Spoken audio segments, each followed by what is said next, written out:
are just gonna blow up. Very That's true. well. Okay, hold on. Let me. Okay, we're live, guys. We are live. Going three, two, one. Yes. Let me see Hi. here. Hey, hey. I'll give you a thing. Let me. Okay, hold on. Yeah, we're good. Okay, I was just double checking to make sure that the audio was streaming. I'll send you a link. Let Sure. me see if it's doing There it is. things. Cardano Musings. We are live. Whoop whoop. That's awesome. You gotta love the streaming. I'm probably gonna be lagging since I'm the one that's like hosting this thing. That'll be fun. Is this still Yeah, working out? Oh you're yeah. lagging Yeah, already, but that's definitely. okay. As long as your sound is fine. That'll work. Oh, we got our first person in the chat. We got Alok Kumar. Where's the stream? I Hello, don't have a hello. link. Here, Kaizen, can you give him? I'm call you Kaizen. Pratesh, can you give him the link, please? Yeah, yep, I got you. Okay, Yep. I perfect. mean, I follow you on YouTube, but you're not popping on. Off. Well, crap. Well, that sucks. No, it's fine. I just follow like 800 accounts. So. Oh, okay. Hold on. Let me also cut off. I have so many things open right now. That's gonna need to stop. Yeah, that's Okay, gonna. Patrick, I just dropped the link for us in our chat there. No, you didn't.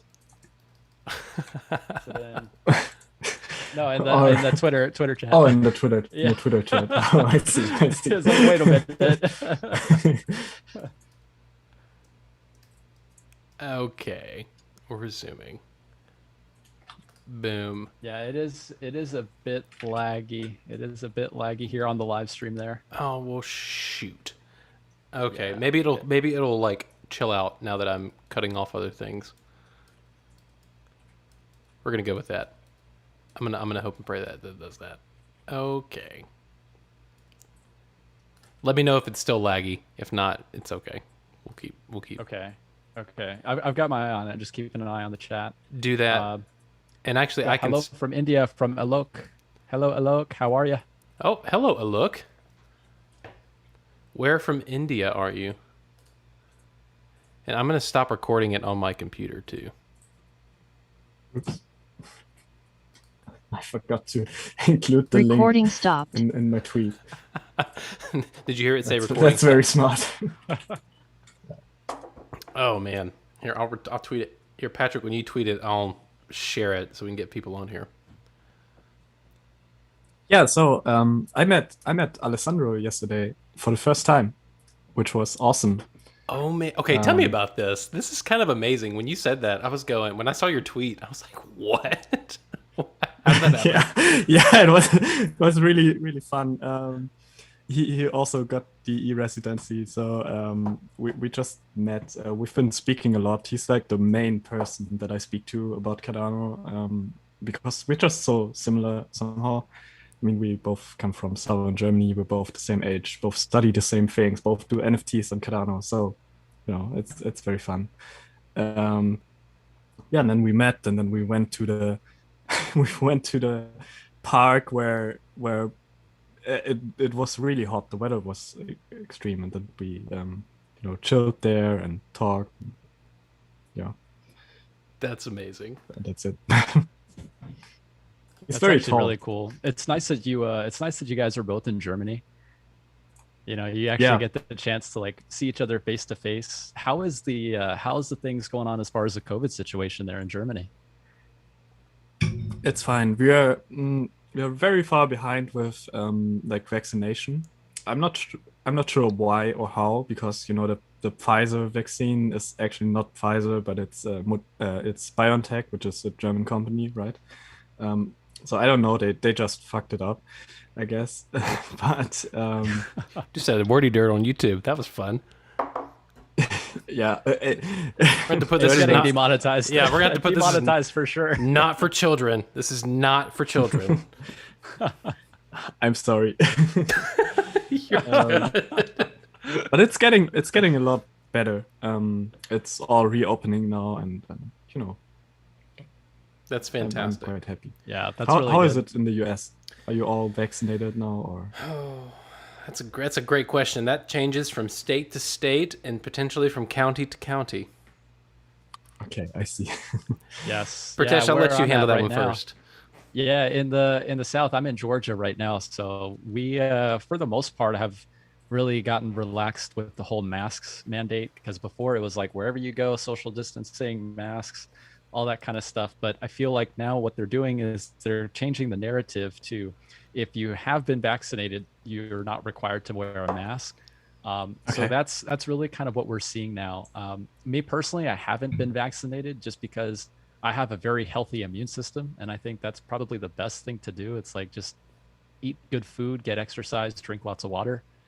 Because it's like if I get sick, I mean, I'll have to quarantine myself, but I'm hoping that with the immune system that I've got, I'm a young guy, so I should be able to fight it.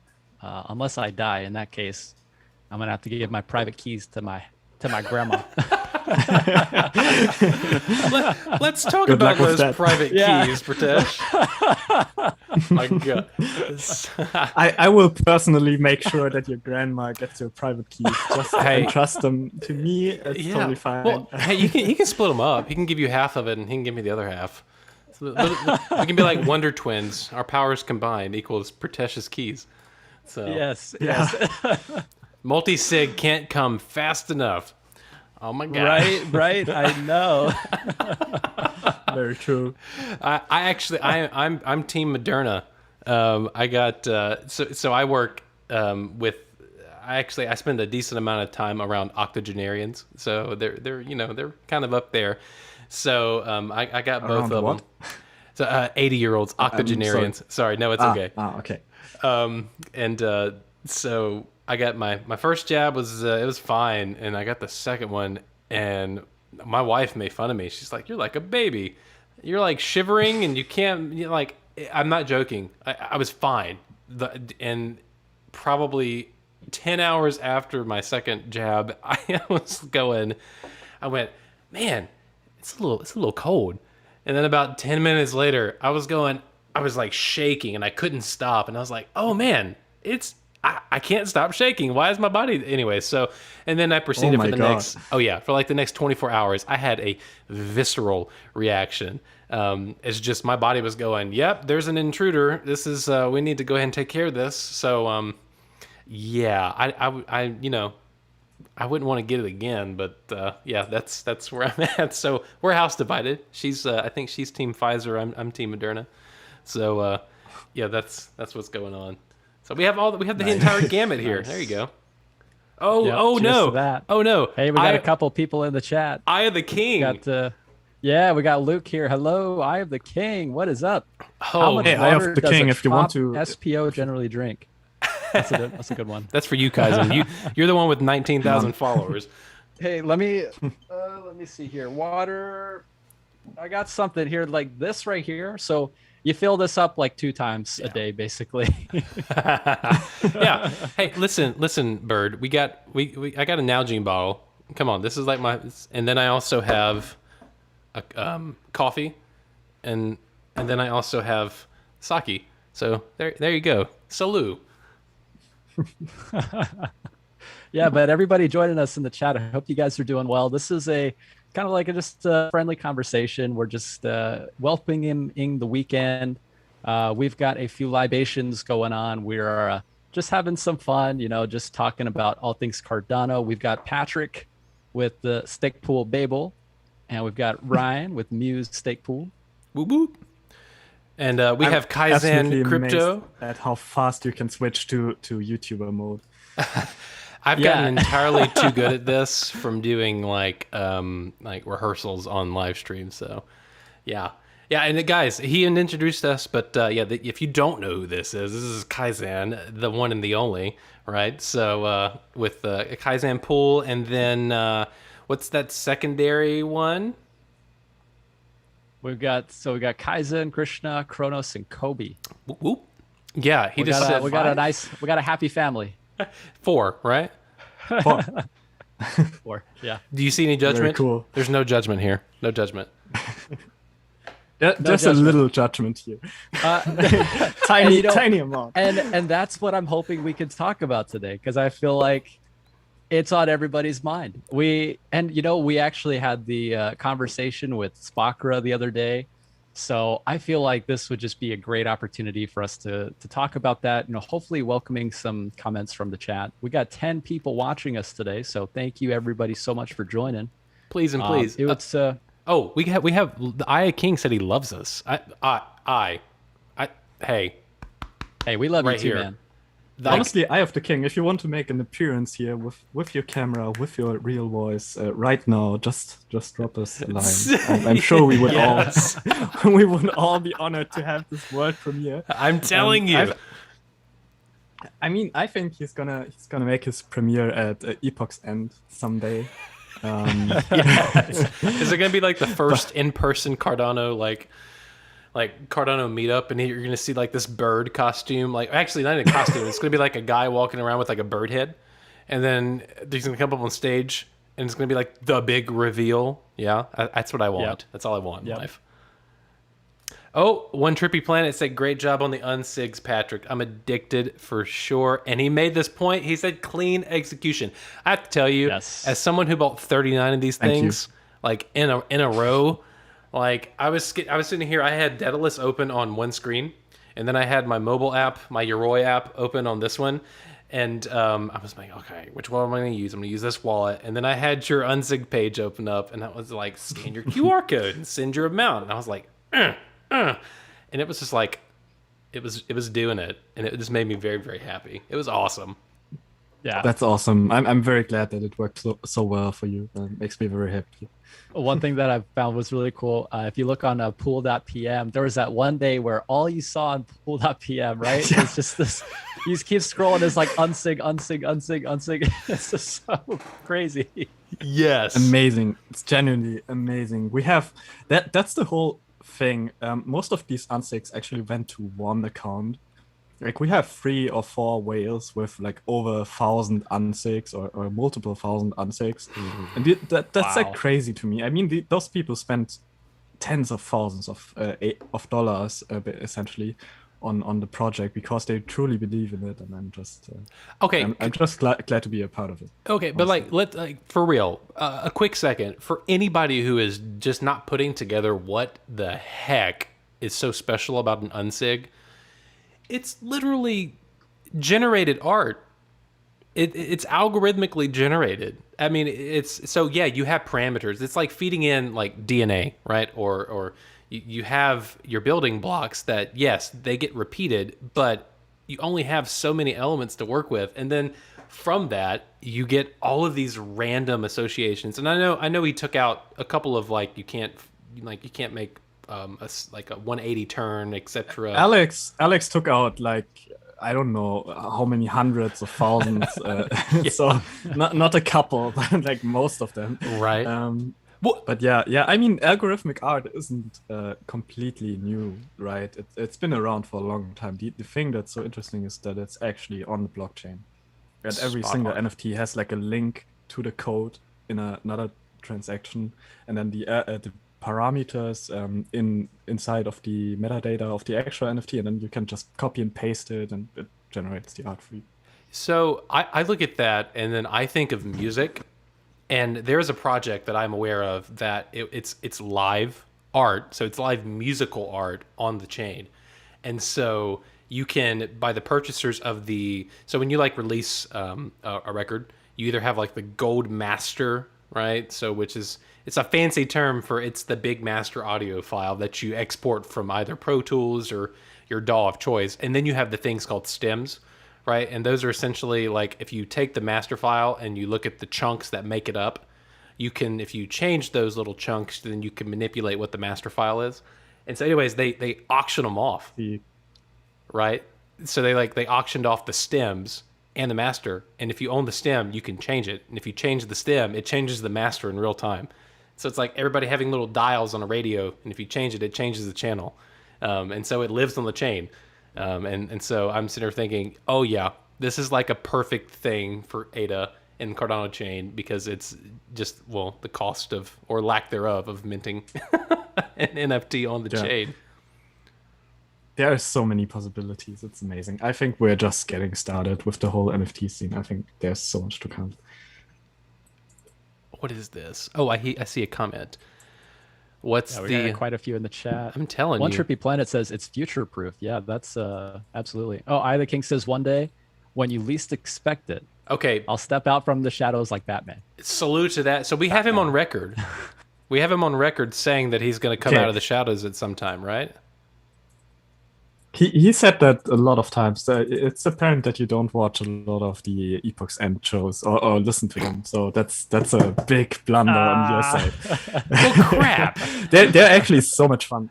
They're organized by Cardano 420, very underrated That's stake pool, right. by the way, Yes. and Yep. also by Cardano Guru. And it's so much fun. I listen to them like literally every single Epoch's End. So I don't know. Sorry. My bad. I apologize. I just look at your tweets, man. I'm sorry. That's what it is. I live for the tweets, and I always look forward to go. All right, who's he gonna tick off today, and then what is he gonna say that's gonna be true, but said in such a way that you look at it and you go, ooh, ow, that kind of hurts a little bit. Maybe he's Satoshi or Jaws. Oh, Imagine if Eye of the King is actually Jaws. Oh, gee. Okay, wait a second, you two. I haven't seen either of you two take a drink out of your drink, and I'm the only one that's drinking my sake right now. Yeah, y'all need to hurry no, up. I got you. No, I got you right I here. got to keep you honest. Cheers. Yeah. Salute. Cheers. If you're Hungarian, egesegedre. Yeah, there you go. Oh, fancy. Hey, we got a great question here. So this is from Verbal. Curious to know where all these art files are stored. Are there any Cardano NFT projects using Arweave yet? So I know we've got Arweave, IPFS, but what's really cool about Unsigs, Patrick, correct me if I'm wrong. I think Unsigs store the data for these images on the blockchain. Is that correct? Yeah, exactly. That's the whole point. We have the whole code to generate them on the blockchain. We also use IPFS because IPFS is kind of the standard and makes it easier for Pool PM, for example, to display the art files. I think most projects are using IPFS.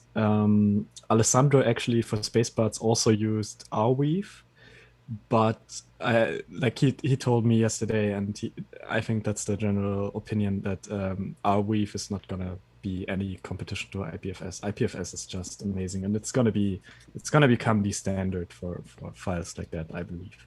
So interesting. Would you say that one step above that would be a standard is like what you're doing is that the data is stored on the Cardano blockchain? Do you feel like, with what you guys are doing there, that IPFS would become redundant in that regard? Theoretically, it is for our project specifically, but it does not work for most projects. It specifically works for projects that don't use a lot of code to generate the images. Like Haskell code, for example, is very good for that because it's very concise. But you just can't store a photo on the blockchain. It's impossible. Or it of course is possible, but it costs a lot and you have to split it up into many transactions and stuff like that. So IPFS is always, or other sources are always going to exist, and storing it on the blockchain is more interesting from the art perspective than it is from like the serious usage perspective. Can I, Patrick? I have to point this out now since this was brought to my attention, right? So yes, I even see the comment. I know it's there. So just strap in, all you people watching this. Yes, so IPFS isn't to quote verbal 007 isn't permanent enough. So like if a file isn't accessed after a given amount of time, then yeah, you could have a broken link because it'll purge, right? So you do need a decentralized storage option if you're, for example, like Muse, right? If you want to store music in a decentralized manner, those are large audio files, especially if like you're doing like lossless audio. Those are like they're like 100 and something megabytes per file, right? So you need some type of solution. And I hate the fact that dCloud was not funded during the last round of Catalyst funding, which was supposed to be a decentralized storage solution on Cardano. So yeah, that's definitely something that needs to be addressed at some point. I don't know. I think from what I'm hearing, and I'm a musician, I am not a developer, right? So, but what I hear from people is that centralize what you need to centralize first, right? Decentralize the things that are most important to your ethos as a company, as a service that you're offering. And then once you get that working, then you can tackle those centralized entities and develop solutions, as long as they don't disrupt the end user experience, right? So I feel like we're going to live in this quasi decentralized, centralized world, at least for the next couple of years, until we have really viable decentralized solutions to some of these problems. What are you guys' thoughts on that?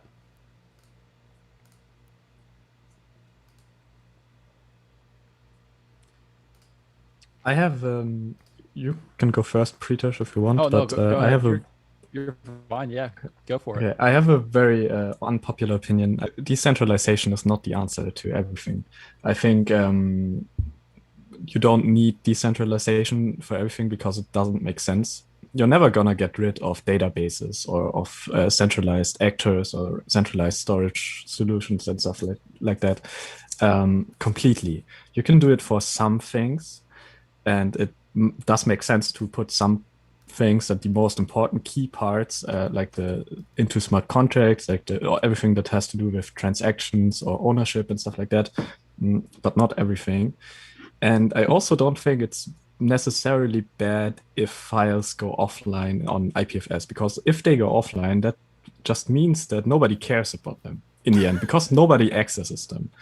And That's so that's harsh. okay. You as an artist, like you still have the choice to pay for them to stay online, right? You can either run your own server or you can pay someone else via what's it called? Um, yeah, there are many ways to pay it. There's one specific Filecoin. Yeah, exactly. Filecoin. Filecoin was made by the developers of IPFS, and yeah, so and if nobody pays for it and nobody cares about it, then it's gonna go offline, and that's just the way it is. That's so harsh and amazing, but yet true. That's like you dropped a. That's like an Eye of the King worthy truth bomb. It's like, you know what? No one cares about what this is, so we're just not going to dedicate any space to it for right now. Sorry. Thank you for playing. Come again. Yeah, and I've been thinking about this a lot because in my bachelor thesis, right, I built this like this 3D world, which is a little bit like this Decentraland thing, but I actually had the idea before I even knew about Decentraland, so I'm a little bit pissed, but that's okay. Um, but the idea is that every cell is hosted on IPFS, and ownership is handled on the blockchain, so on Cardano, and basically every client, so everybody who goes to that cell, also acts as the host, which is very interesting because it makes everything very fast and decentralized. But if nobody goes to that cell and nobody pays for the cell to stay online, then it's gonna go offline, and that's then just what happens again. Exactly. Exactly. Yeah, you've made a lot of good points there, Patrick. I feel like I agree with you. As far as the solutions that we're going to see with blockchain, I don't think that there is going to be like a 100% like one size fit all solution for blockchain. So yeah, I think that we will inevitably live in a world where we have solutions from both centralized systems as well as decentralized systems, just depending on your application, like your needs for what you're going to be using that tool for. So yeah, I agree. I agree. I think you make a lot of good points there. I will say, Thank Pratesh. you. Oh, Oh, people are getting into EU law and German law here. oh man, Pratesh. I'll Oh, say. Well, I will say in reference to that. I think we as an industry, right, people in the crypto space, sometimes we're altruistic to a fault. If you think about it, right? People come into the space and they say, you know what, this is the right way. This is like exactly how it should go. And when it doesn't happen, they potentially demonize, potentially maybe drag people's names through the mud for doing something that they feel offensive to what they feel that their moral compass is telling them is the only way to do this, right? And they forget how the real world works, right? So I think everybody that comes into crypto has a vision of how they want the world to work. And I think obviously in in everybody's mind, yeah, everything would be decentralized. Everything, there's no central points of failure in any part of our system. We function better. We're more efficient. We're leaner. We're cutting out every middleman and everything whatsoever. But we I think a lot of people tend to forget.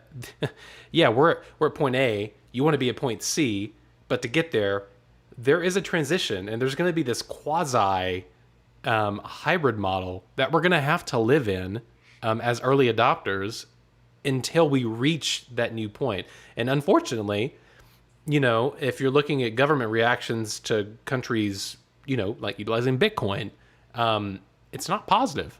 And people are kidding themselves if they think that the traditional system is going to sit back and watch power be systematically removed from their hands and not do anything, right?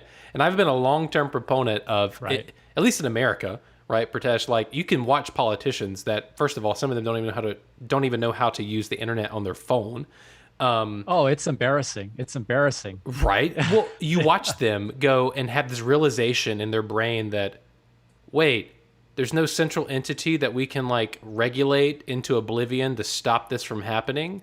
What? And they have this realization dawn on them, and then they all go, oh crap. And so at that point, then they think, okay, well, if we can't stop it, what can we do? Well, we can try to control the narrative around it and make it, quote, not sexy to be in crypto, right? And you see them doing that right now, IMF, right? Absolutely. Right. And so I feel like that's where we are. And unfortunately, as first adopters and early adopters, even though it's been around for over a decade, it's still early.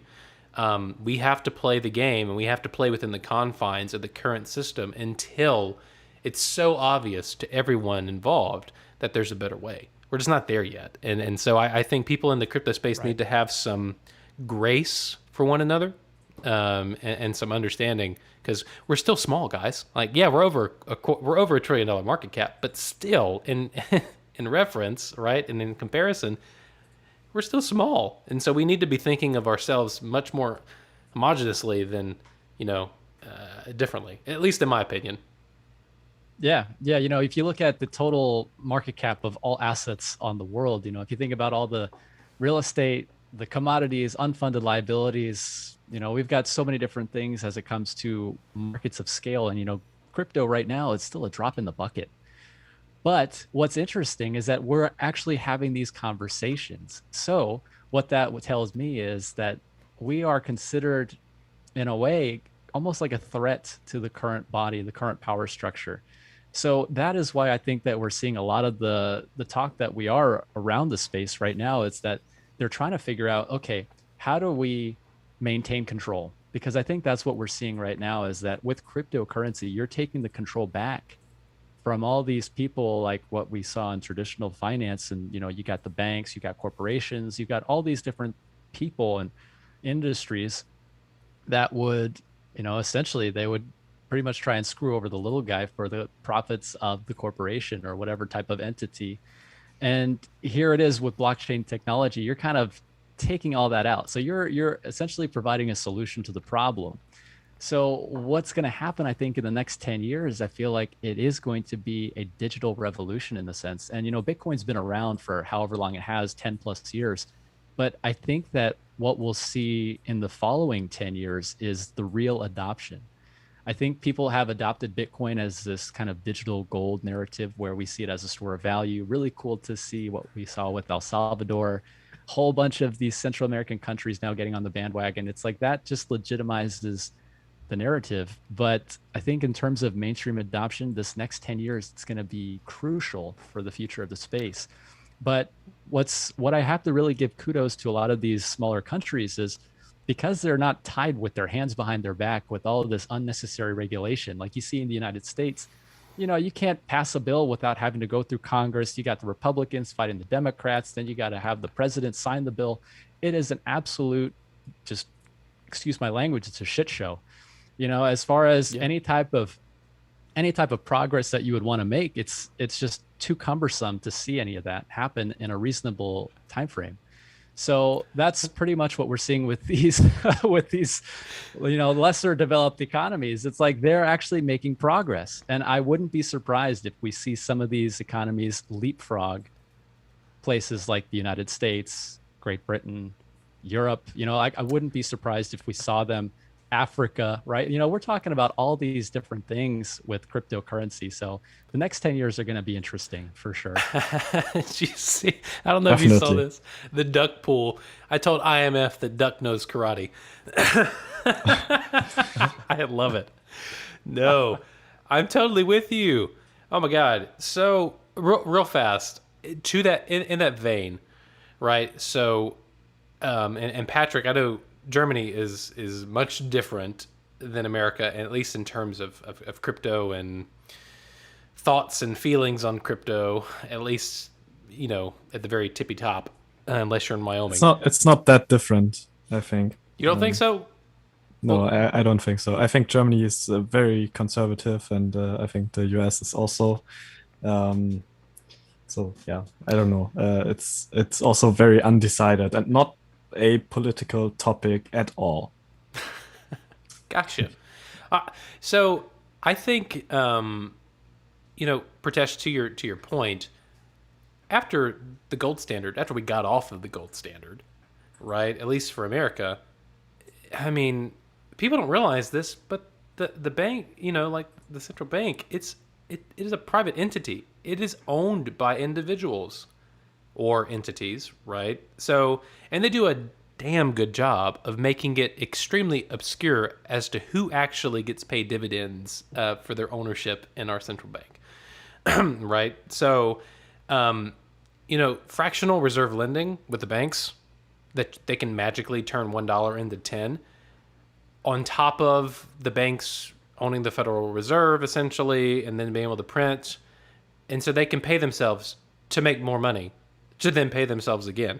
Right. And so there's no Right. check on that. And so, Right. All of a sudden you have this private money essentially is what this is, right? Cryptocurrency is essentially private money. It's privatized money. If you, and minus smart contracts and all other things involved with this, right? But just strictly, you know, and think about politicians. They made it illegal to own gold, at least in the States, for however many decades until the government consumed, or they not consumed, but they accumulated enough that they felt comfy, and then it was legal to own gold again, right? And then if you notice the price of gold or precious metals, it's been kept artificially, it's been suppressed, and there's tons of evidence to show that. Well, politicians haven't changed, and bankers and banks in general haven't changed their MO. It's just been wrapped in new packages, but essentially they're still playing the game. They're still pulling the strings from the shadows, essentially, and politicians are not going to give the green light to crypto until they have already positioned themselves in such a way that they can make a massive profit off of it. That's just what it is. So like people are constantly looking for Bitcoin ETF in the United States. Well, it's already passed in Canada. Well, you know when it's going to pass in the States. Whenever just enough politicians have enough skin in the game to want to see some mad gains, and then they're going to be like, oh, yeah, let's go ahead and make this ETF. That's just how this works. And anybody who doesn't think that's not going to happen like that, they're kidding themselves. That's just not how the real world works. Yeah, and what's going to be sad about this is like everything that you said makes a lot of sense. With the Federal Reserve, it's a private for-profit bank.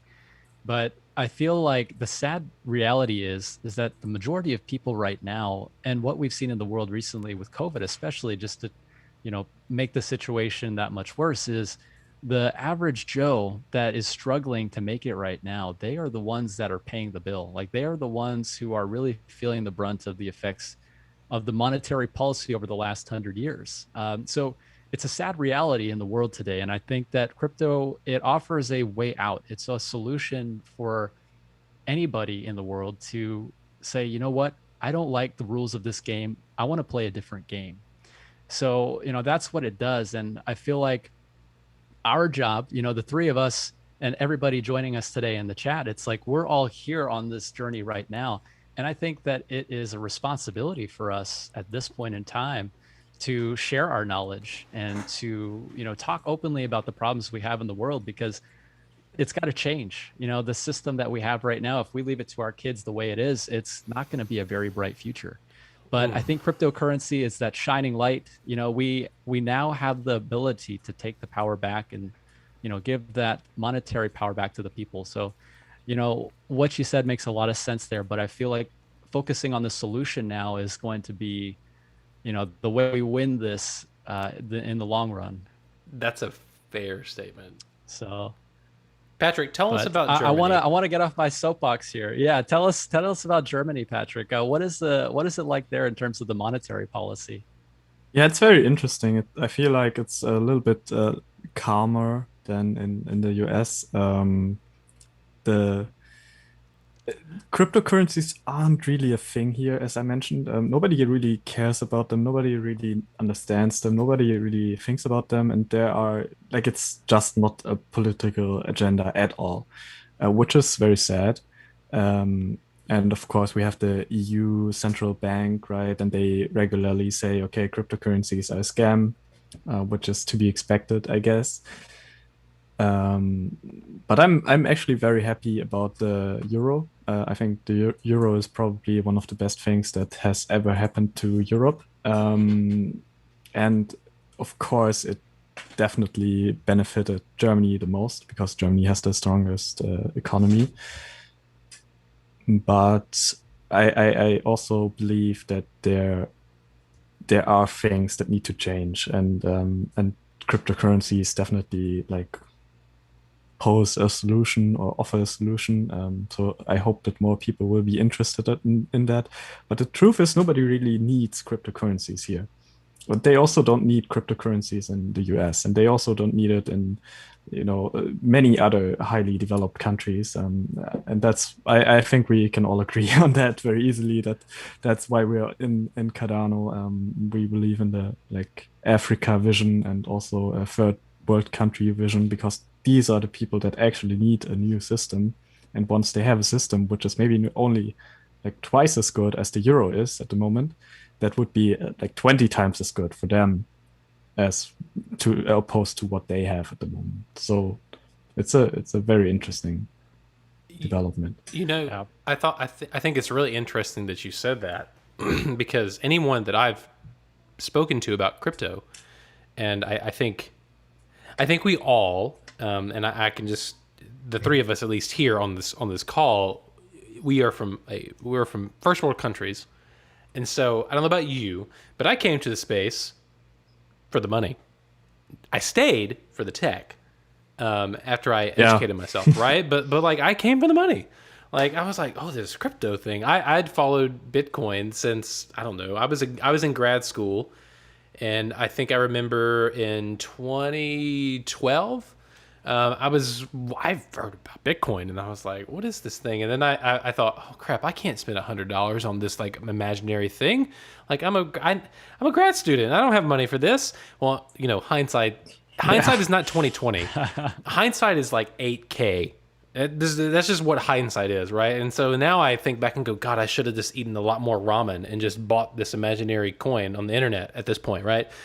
But sure, right. But you get in for the money, and then you stay, and you realize what's going on. But I tell everybody, I go, no one. This isn't revolutionary to anyone in a first world country, at least on the surface at first, if you look at it, because you say we already have systems in place, and they work. I mean, arguably, now whether or not they're transparent, that's a whole nother discussion. But their systems, they're in place. They work. They're highly integrated into our society, right? So do we really need a different system?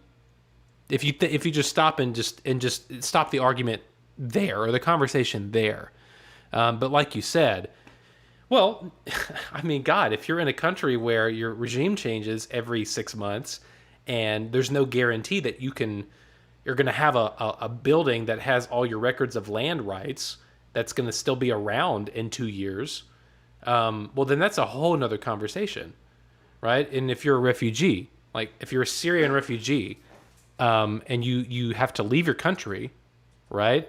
And then, well, Yeah. how do you prove who you are? You know, how do you prove that you have this land right that goes back generations? There's no building anymore, right? So yeah, these are real problems. Yeah, fun fact, or maybe not so fun fact about this. We actually adopted like a Syrian refugee.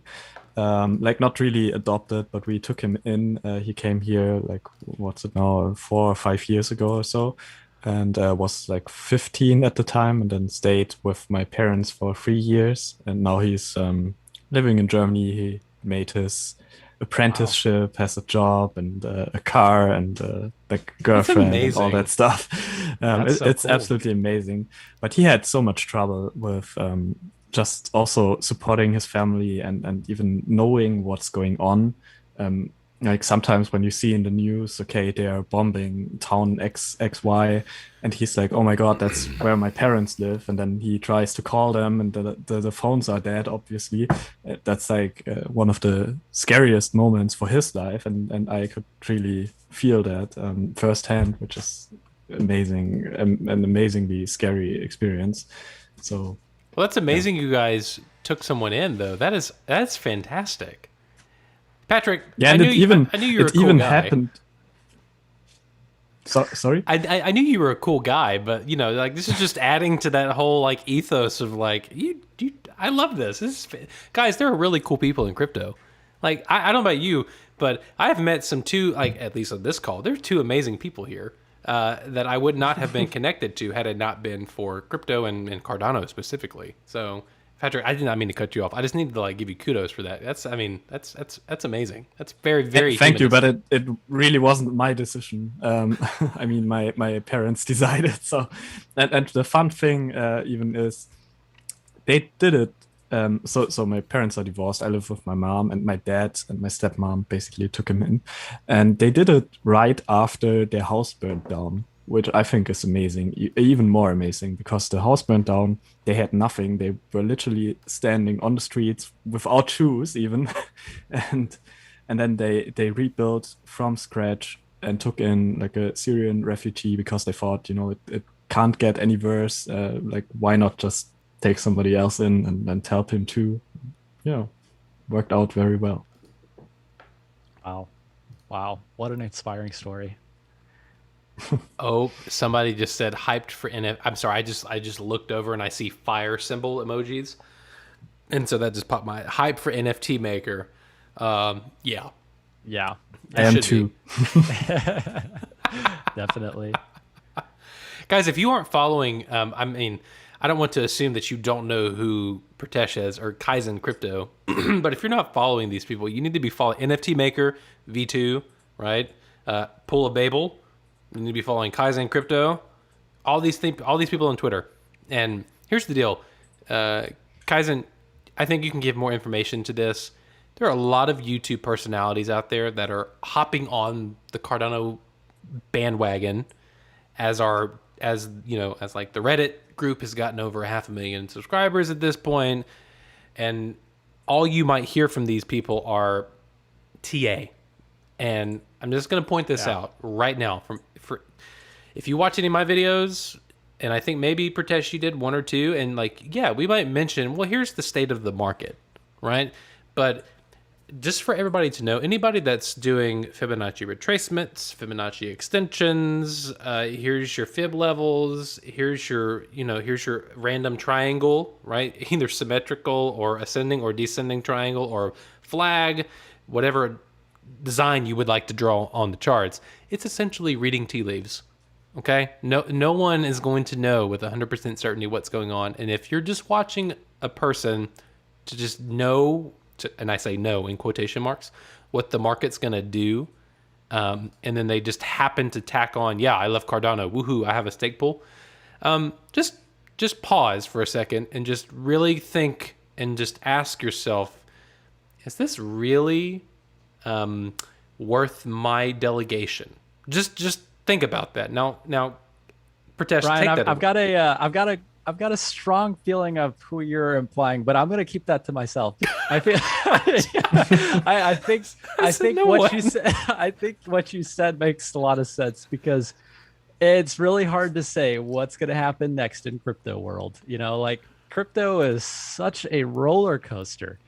And for the people who are trying to day trade and, trying to take out long positions on leverage, 10x, 100x, trying to make a huge gain, it's when I look at that, I'm just like, okay, I don't want to do that, and I don't want to talk about that because it's really going to just drain your energy. Focusing on things that you can control, like for me, okay, so we've got the YouTube channel. I'm really humbled by everybody who has been supporting us. We've just gotten to that point now where I feel like we truly have created a platform for the community. The stake pools, the NFT stuff that we're doing. I'm really excited about Kaizen NFTs. I really feel like focusing your attention on things that you can control will ultimately yield you a better result than you trying to chase the day-to-day price movement of this market. Because I tell you what, there's only so much that you're going to be able to do when it comes to something like crypto, where you're able to trade this market because you're competing against bots, you're competing against institutional investors, you're competing against whales. It's like you're a small fish in a huge pond. So I just don't worry about that. The nice thing about Cardano is that you can earn yield, you can earn passive income by staking your ADA to a stake pool. Boom. So, it's a win-win. You're earning passive income, you're eliminating the stress, and you're supporting the network by delegating to a pool. I'm going to say one thing in response to that. And if this gets me in trouble with a major YouTuber, I just don't really care at this point. Here's the deal. For anybody who is watching a YouTuber and they say, I have this trading indicator and they have a large following, and that large following all subscribes and pays for this lovely indicator that tells them when to buy and sell. The person who created the indicator knows the amount of people who've bought it. They know when it throws a signal. They also give you their Bybit link for leverage trading.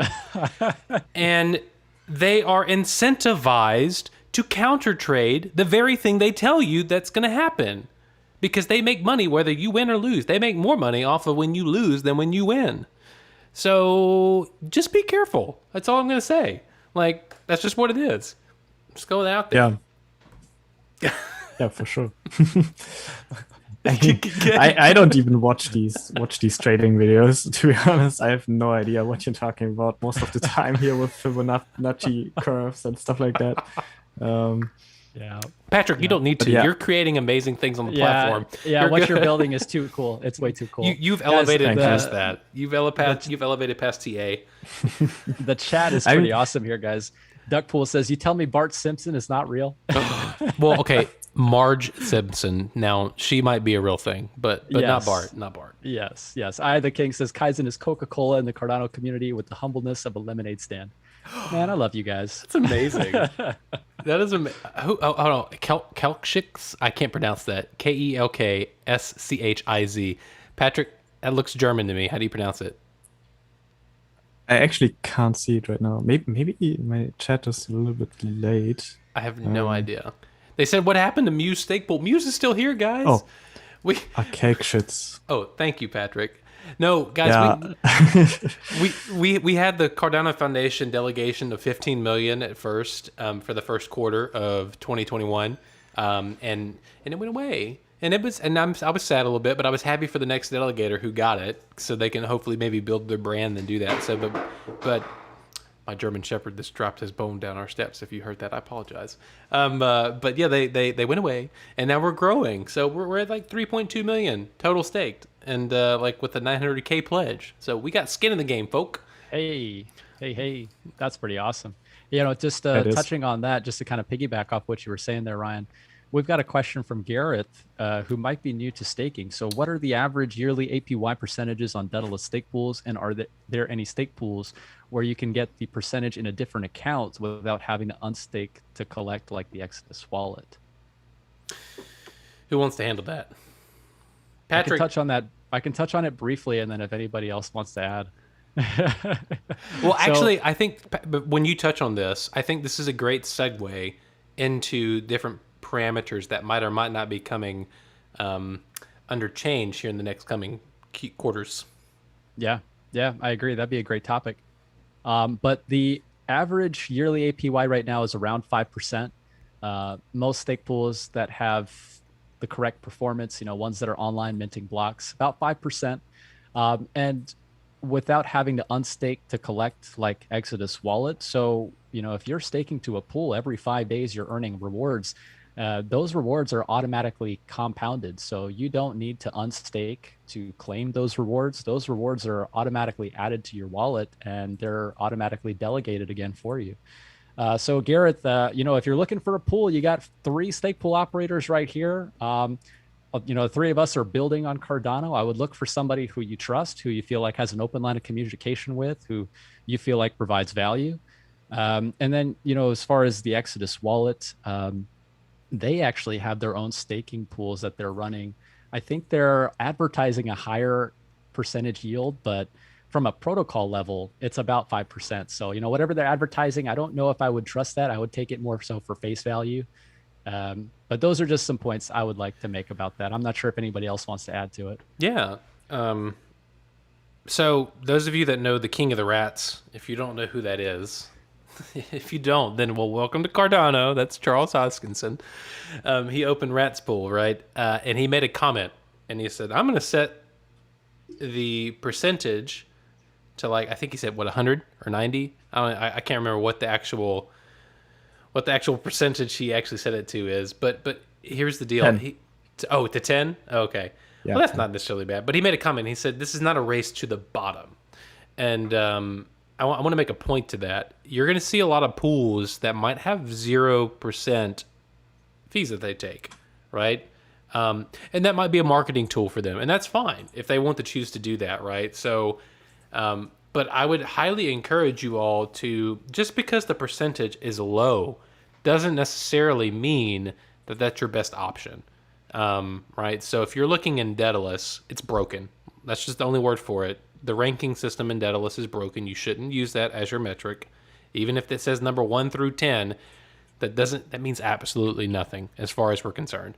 There are great pools who are making blocks every epoch, 15, 20 blocks an epoch, and they're still ranked at 540, and they're red, right? And so don't use that. I would definitely use one of the 2 big tools that people use, ADA pools or Pool Tool, or Pool.pm also gives great updates, right? But definitely the first 2 to help you figure out what pool you would like to delegate to. But I think between 3 to 5% is where most operators have settled for the most part as far as percentages. But just realize, even if you stake to a pool that's taking 6%, if they're giving you some type of value back, it might be a viable value proposition. You just don't know. So just don't go from face value. Oh, if it's a 0, I definitely want that because I'm going to get the most rewards. Well, no, because like Kaizen is giving away NFT airdrops, right? Muse is going to be giving an airdrop away of our utility token that's going to be used on our platform to our delegators. And you don't know how much these things are going to be worth in the future. So that extra 1% that you might be choosing to quote make might in the future not be worth as much as the value that you've been given from these other stake pools that are offering different things, right? So that's my big spiel about stake pools and just really picking where you want to place your money and your stake, right? Because also know these stake pools, their wallets, they can go vote on catalyst proposals. And if you have 3 million delegated to your whole thing, then you have more weight in the network, right? So Do you? I thought you did. Maybe I was wrong. I don't think you do. You don't have the power to vote for other people. You will have the power in the future, maybe. Yeah, that's right. But that's not yet. Then don't quote me on that. Yeah. Well, yeah. Just be careful who you're delegating to, because okay, let's go with pledge. Let's go with pledge amount, right? So, but ask them. It's okay to ask them. Hey, what proposals did you vote on? What do you feel is a bad idea? Think of them as your representatives in the community. If I can only go from the American model, but think if you're staking with somebody, view them as your local representative that you should have access to ask questions, to talk with, to say, hey, what proposals are you voting on? I think you should vote on this, and if they're not, then you can act accordingly to what you feel like. So you just dig in. I think we require an ADA for people to be active participants, not just passive. I want to get rich quick people. That's not what Cardano is about. In case you hadn't figured that out by now. So. Yeah, and I think I rarely drink, so I think we should spice it up. I want to get some very unpopular opinions from you guys. Now that you're here, I think this is the perfect opportunity for that. Kaizen is always so slick. He's like very diplomatic, so I want to hear some some good stuff tonight. So tell me, Kaizen, would you, if you weren't an SPO yourself and you were just coming into Cardano, would you rather stake on a pool which has like a mission-driven pool which supports like children in Africa or so, or would you rather stake on a developer-driven pool? That is probably one of the best questions I've gotten in a while. Let's see him wiggle out of this one.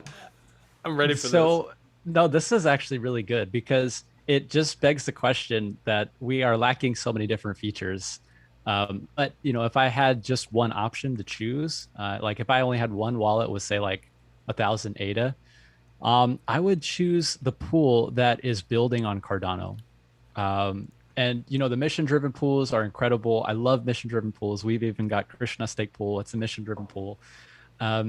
So what you can do with donating is very, very powerful. But I think in terms of if you were a new person getting into the space, if you were looking to support somebody in the community, I think the people who are building right now are the ones who are providing the most value.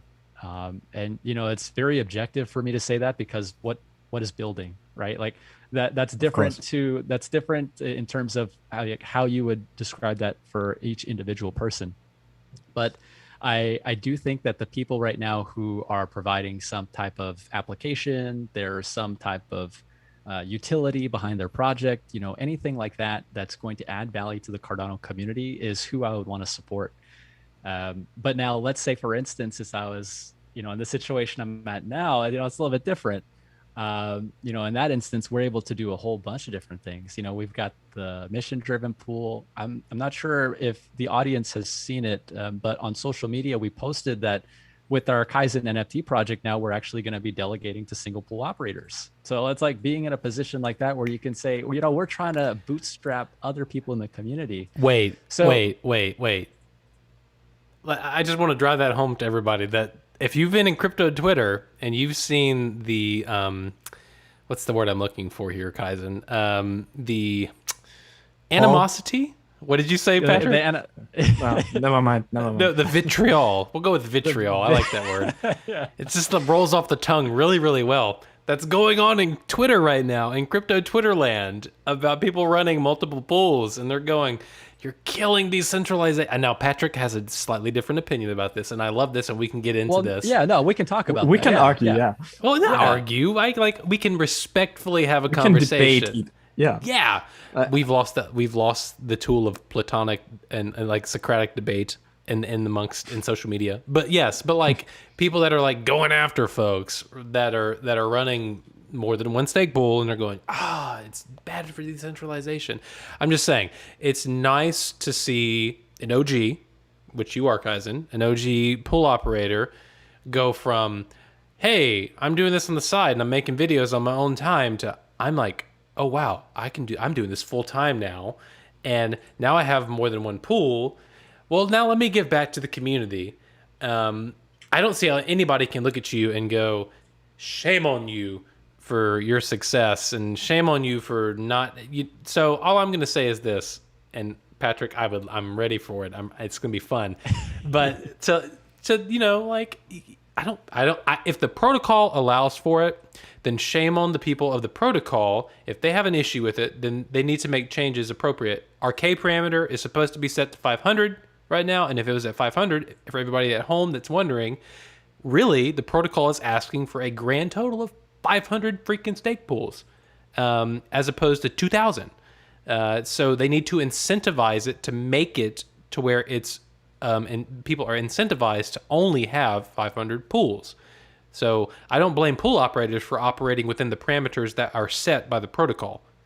That's just me. There we go. I'm back. Go Kaizen. Sorry, that was my diatribe. I'm gonna be quiet now.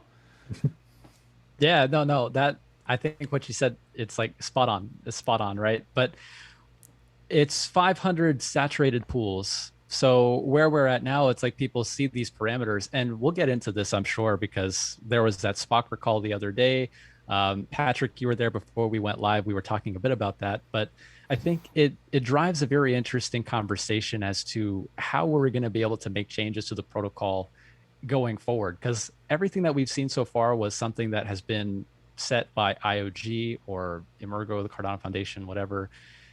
Even with the community delegation, I would like to have a way, hopefully in the future, to vote on the stake pools, which will receive that CF and IOG delegation. But that's on a different note. Going back to how we can make changes going forward, it's like if there's 500 desired stake pools right now, it's a protocol parameter. So there has to be the correct incentives for that. So things like pledge benefit, right? Sean McMurdo came out with a CIP for a curve pledge benefit. That has to happen.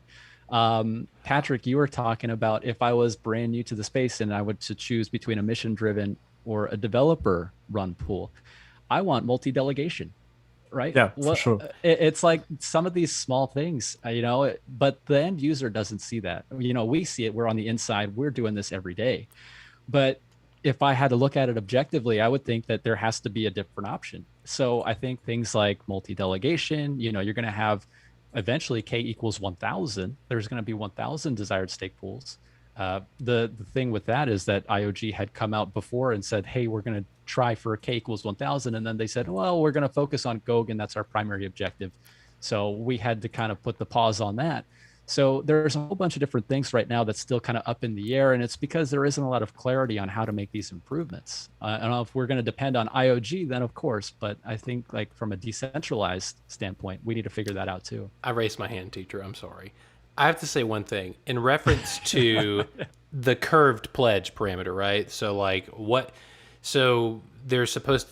they're supposedly going to be accepting as a change is there's going to be like this lovely bell curve where there's this point at which maximize returns or maximize luck, right? Or total blocks are going to be allocated based off of your percentage of pledge in relation to the total amount pledged to the pool, or not pledged, but staked with the pool, etc. We have to give credit where credit is due. Philippe and Rick, like a year and a half ago, brought this very thing up to, I think it was Nicholas Aqueros. If I'm not mistaken, I could be wrong, but it was definitely Philippe and Rick that brought this very thing up that said, hey, pledge needs to matter. Like, because if somebody that is running a stake pool with 100 ADA pledged, Binance, I'm looking at you, or 90 ADA pledged, right? There's no reason on God's green earth that they should be making or have as many blocks to be made as a pool that has 100,000 ADA pledged to it. It doesn't matter, in my opinion. It doesn't matter how much ADA is delegated to the pool, if the pledge amount is like minuscule. And then we can debate on what minuscule is, because that's a very subjective term, right? We need to quantify that. Binance had like 2 ADA, yeah. Yeah, I mean, like what? 2 ADA. Like what the hell? Like what is that? I mean, come on. So that's all I want to say. I'm very torn on this, because I'm a student myself, and I was very lucky because I got ADA very early, and I've made more money this year through the raising price than most people in my family earn in a year. So that's crazy, and allows me to be in a very comfortable situation also with the pool, and I can increase my pledge to like a comfortable level. But if I think about it, I wouldn't be able to start a new pool right now if I didn't already have the ADA. I just wouldn't be able to. I can't go ahead and spend like $100,000. I don't even have $100,000. I have like minus $100 or something like that. So if I don't count the ADA, right? So are you bank account poor in crypto rich? That makes it very difficult. Yeah, and that's the thing. I want to keep this as open as possible. I want everyone to be able to run a stake pool, and that's why I'm so torn. I like the idea of increasing the amount that or the pledge met or how the pledge matters in the staking rewards, because that would shut down a lot of the multi pools. I actually think it would act to shut down Kaizen's pools, or make them at least less attractive, because you only have 50,000 ADA pledge on these pools, as far as I know. That's not enough. And I also don't think that running 4 pools is good for centralization. I think it's actually like a bad thing in theory, but I don't care, because I want to support you, and I think you're like an OG and you definitely deserve the success. And I think that you're in the long run not going to be able to run these four pools. I think that's like pretty clear to me. And I also think that like Rick and many other people are not going to be able to run multiple pools if we have these parameter changes. I also have some problems with how Rick is actually running his pools. I think that's not a good way. I think he doesn't understand the beauty of the Cardano protocol, but I'm not gonna go deeper into that because he blocked me once. So, Oh, shots fired! Shots fired! yeah. Oh God! Oh God! Anybody that's tweeting this out? Oh God! Yeah. Well, no, I'm kind of curious, because it's like, yeah, I hear what you're saying. So like, let's say for instance that there is a change to pledge, from what I would gauge from that is I would have to increase my pledge in order to compete and make the pools more attractive. Exactly, and you would have to consolidate the pledge that you currently spread over 4 pools, which is, if I'm correct here, 200,000 ADA, which is quite a lot, to one pool, and that pool would hopefully be very competitive and be able to mint blocks and all that stuff. But you wouldn't be able to run 4 pools, which makes a lot of sense. But on the other hand, someone completely new would have to spend $200,000 or more, depending on ADA price, to start a new pool, which is actually competitive. So, in reference to what you said, I've been looking in the chat, and Cardano Mint Maximum Mint said, "I don't think that will work. We need to get authority to open another pool by vote, and only after first pool is saturated." My question to you is, well, who's that authority? Who's your deciding factor as to who gets to make that final call, right? And so, which this I think really gets to the heart at. This is the nitty gritty and the dirty part of decentralization, right? So, Patrick, to your point earlier, not everything in life needs to be decentralized to an extent, right? And if you look at humanity in and of itself, what do? We gather in groups.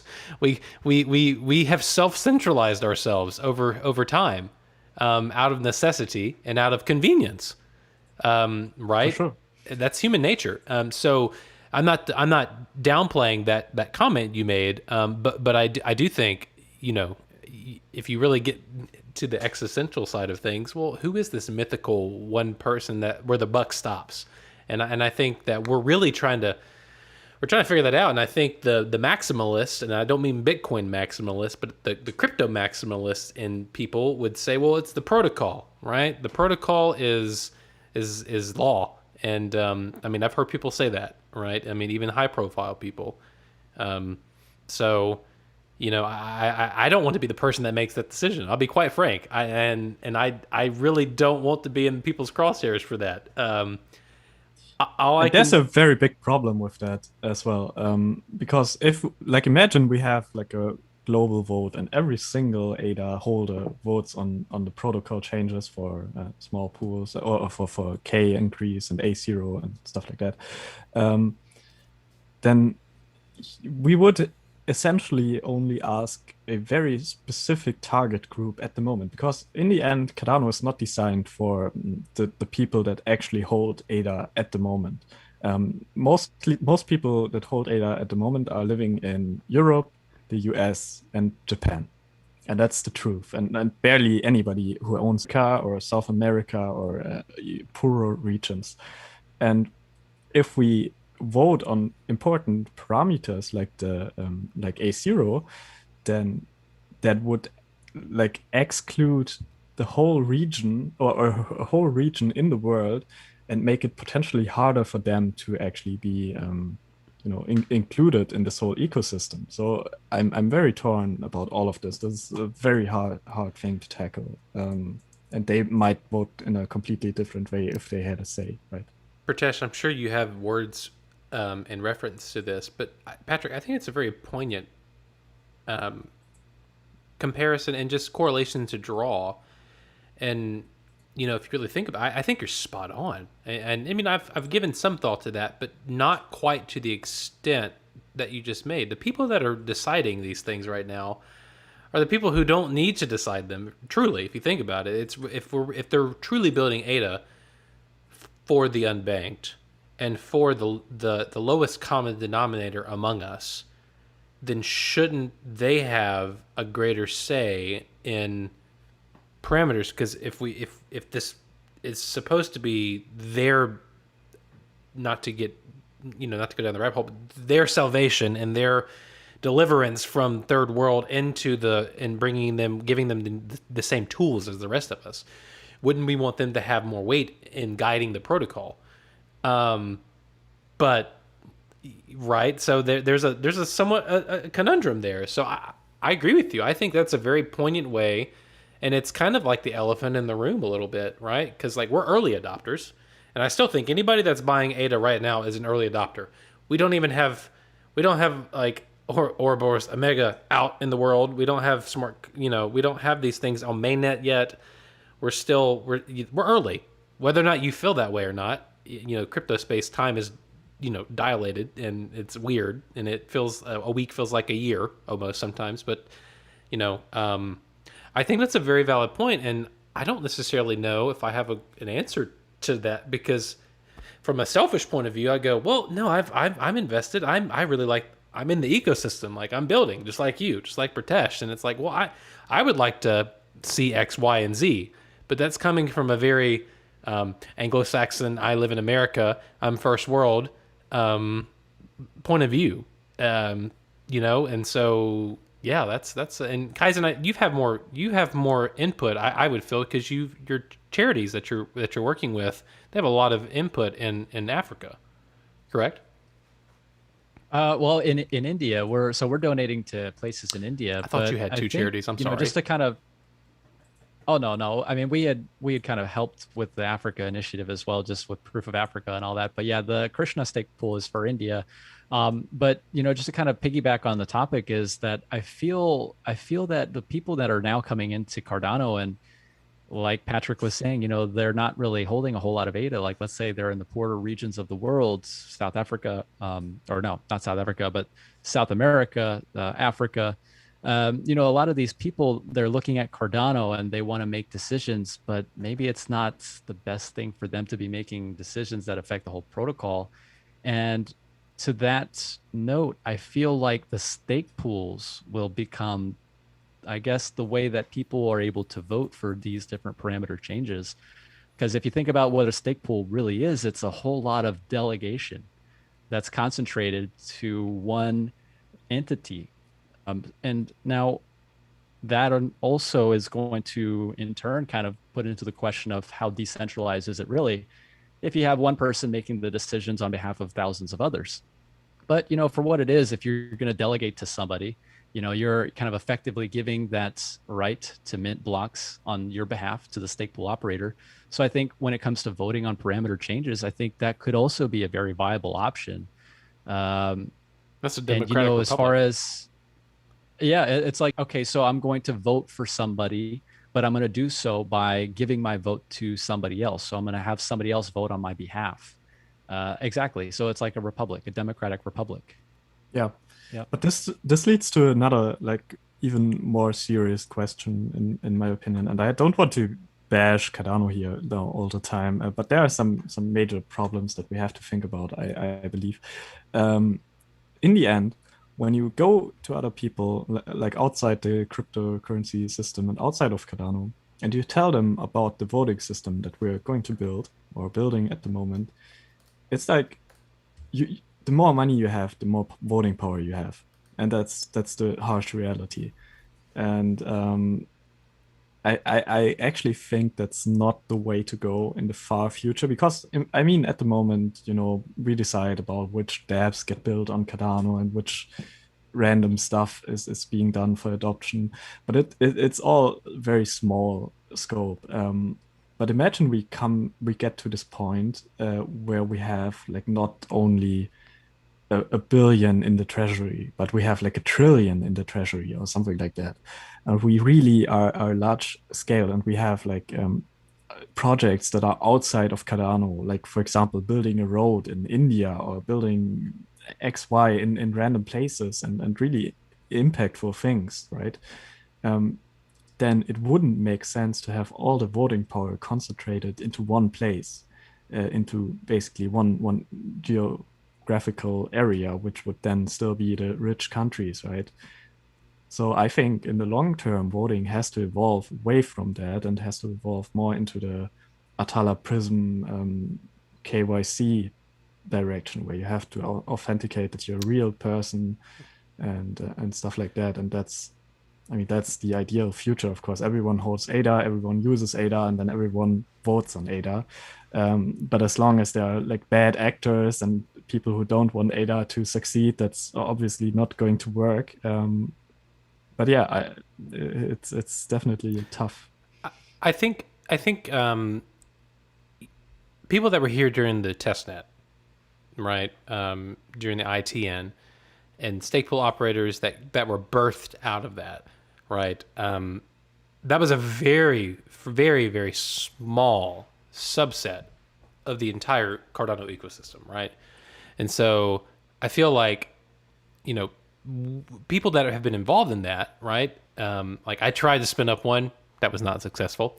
I was like, Oh yeah, it's called post-Jormungandr syndrome. Dude, oh my god, my trusted peers, PTJD. dude. But the first time I ever talked to Rick McCracken was like, I need help with my trusted peers, please. They're not working and it's not going through the pipeline. What's going on, right? So, but truly, like, I think the people that were involved in that, they view a stake pool as, hey, this guy, like Kyle from Frog Pool, like I know Kyle, like yeah, Kyle started these pools, he's doing these things, or like Andrew, or like whatever, right? So, but now people that are new to the space, they're looking at these stake pools, and they're like, who are these people? What they make the network run, blah, blah, blah, blah, blah, right? And so their idea of who a stake pool or what a stake pool operator is not, it's more formalized, I feel, than the people who were there from the beginning, right? That are like, yeah, it's just this guy that's spinning up a node from his computer at home, right? And so I think, for better or for worse, the optics of what a stake pool operator is and the general consensus of the community, it's going more towards a business model. And I say that with, think about like, I'm throwing out a general person. Hey, General Zod, right? Like people know Zod. Like some people know Zod in the space, right? Or Eye of the King, or oh, what's her name? She has a lot of Twitter followers now, and she called out someone. Linda. Oh, Alexandra. Yeah, Alexandra. Like, Ah. right, or some other influencers like this, or I'm looking duck pool, right? So but like these, they look at them and they go, they're offering, they're not just people, like they're offering Zod's, like going, all right, you delegate to me, I'm gonna send you some stuff in the mail, right? Or Eye of the King is, I can't remember what he's doing. Kaizen, you're offering NFT drops now, right? So like Muse, we're going to do airdrops of our utility token, right? People are forming business models around the stake pools now. And I think, and I would love your guys' opinion on this, but I feel like people that are OGs in the space that have been around when it was just a person that was doing something and you knew who they were, to now, to where it's like, we're competing against each other for the same people. Let me make my pool more desirable to you by giving you a little extra up front or something. We look at this and we go, okay, this is no longer what it used to be, but I think that might be okay. Because I think that might just be the system self evolving to something different. I'm not saying it's better or worse. I'm just saying it's different. And I think it's a direct correlation with where we are in adoption and how early maybe we were in the beginning, as opposed to now. And I do say this, and I think for any Bitcoin maximalist who gives people crap for saying anything other than Bitcoin is not worth our time, I don't want us as early adopters on Cardano that were here during the testnet and maybe before the testnet for Shelley that were here in the Byron era. I don't want us to turn into those maximalists indirectly by not recognizing where we were in the process in the grander scheme of things, as opposed to where the new people who are in the space are and where they and how they view things. Does that make sense? Yeah, it makes a lot of sense because, coming about it's like I was involved in the ITN. Duckpool and I had some long nights. He and I were working on getting the Jormungandr node up and running. Of course, running it on a little Raspberry Pi. It was something where you would see it freeze. You'd have to reboot it. You'd wake up in the middle of the night and you get a notification saying that your node is offline. And it's like that's the kind of stuff that people looking at running a stake pool now are coming in and saying, how can I make money? Right? They're looking at running a stake pool as a business model, and there's nothing wrong with that. I feel like with the correct incentives, that is what it's intended to be. It should be something where you're able to provide financial opportunity, and in exchange, you're also helping to support and decentralize the network. So I agree to that extent. As far as what we're looking at now with people who are coming in at stake pool with 10,000 ADA, that's I think is going to be where there's going to be the question of, is this how the network is going to operate going forward now? Like, what is the way to contribute now that we've seen the price of ADA break past $1? The barrier to entry is that much higher. I mean, think about how long we were looking at an ADA price of 10 cents. It's just crazy to look at the long-term charts of these things. You see the price of ADA almost like a sleeping giant, and then all of a sudden just taking off like a rocket. And we still don't have smart contracts. So I still feel like we're in the early days. But I think it really is going to come down to a select group of people who have the bags already. They had gotten in Yeah. back when, prices were super, super low. And people who are going to be coming in now going in the next 5-10 years, it's like, how are they going to compete? So, I think that's where we're going to be. It's going to be an interesting question to see what's going to happen with that. I actually predict 95 or 99% of all pools to fail that are currently running.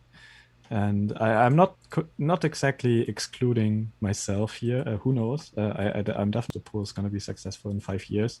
I think what's going to happen is like multiple things. So first of all, influencers are going to come into the space more and more, of course, even like non-crypto or non-Cardano influencers. And like then, Mark Cuban. Like Mark Cuban. Imagine Mark Cuban opens a pool. He's gonna be like maxed out in a second. Or He can opens do it 5 himself. pools. Yeah, of course. He can But, max his own pool there out. are. If we look at the most popular Cardano people, they have like no followers in comparison to real like big influencers. I mean, even if you look at Tashoshi and people like that with like more than 100,000 followers on YouTube, that's like nothing if you just think about the grand scheme. And I think that's gonna change the landscape a lot, of course. And then the second part that's going to happen is that companies come into the space. Like imagine you're Google and you want to run a Cardano project, like a real big Cardano project. What's the first thing you do? You buy some ADA, put it on, and that's also going to happen. So I truly believe that all these OG pools, as cool as they are, most of them are going to fail, and especially, of course, the smaller ones. Yeah. That's an interesting perspective. Yeah. No, I'm with you, Pratesh. So here's the question. Like, here's the crux of the matter, at least as far as like barrier to entry, right? So you have people who their average purchase price for ADA is probably between 4 to 10 cents. There's a lot of people that fall in that category, right? Like I bought my first ADA in like December 2017. I haven't sold a dang thing. And I was stupid because I was the dumb money. Anybody that watches Benjamin Cowan, I was the dumb money. December 2017 was really bad. I bought my first ADA there too. It was like one euro almost. Oh, I bought it at 10 cents. That was when I was like December the December the 12th, I think, or 7th or something like that. I remember because I convinced my wife to let me put some money and then in. 1 week later. 1 week later, it's like 50 or 60 cents. Oh, that's a victory right there. Yeah, well, I was That's stupid. half the battle. Yeah, right. Yeah, getting the wife to and then it like shoots up to $1.28, and I'm like, oh well, this is gonna go up forever. Well, no, it didn't, right? Yeah, and then we know what happened then, like a 3-year bear market, right? So and so I watched my portfolio go from like I'm in the black to I'm substantially in the black to, oh my God, I'm like almost even to, oh my God, I'm like in the red. And I live in the red for like a year, right? And I'm okay with that. I was okay. I did my research and I felt comfy with it. I was like, you know what? I feel like this is going somewhere. This is great. But there, in this whole time, there's this whole accumulation phase of the bear market that people were buying in. And so you have so many people that they bought so much ADA, but like under 20 cents. We'll even put a 20-cent cap on it. And so even at that price point currently, you have people that are up. I mean, like orders of magnitude more than when they got in. But then you just lose sight and you lose track. I have somebody, a family friend of mine, who yesterday said, my family wants to get involved in crypto. And I sit here and I go, and I literally tell them, I say, I cannot tell you in good conscience it's the best time to buy. When there are people, myself included, who, I mean, even if you bought in December of 2020, that are up like substantially. So, you know, and so people that are, like you said, Pratesh, coming into the space, that what this whole protocol is supposed to service is the unbanked. If they're just now finding out about this thing called Cardano, and it's already over $1 per token, how? That's the question: is how are they going to be able to play and to function if they want to really dig in and contribute back to the protocol, right? Or help secure that protocol from a SPO standpoint. And I'll be honest, I don't know. I don't have the answer. I could see a future where people pooled their resources, whether that be through a DeFi protocol or a centralized finance solution where there's escrow to where they can function as one pledge. I don't know. But I would like to see, and this is what I would like to see. I would like to see a DeFi protocol that would allow people to have multiple wallets that could function as one pledge wallet.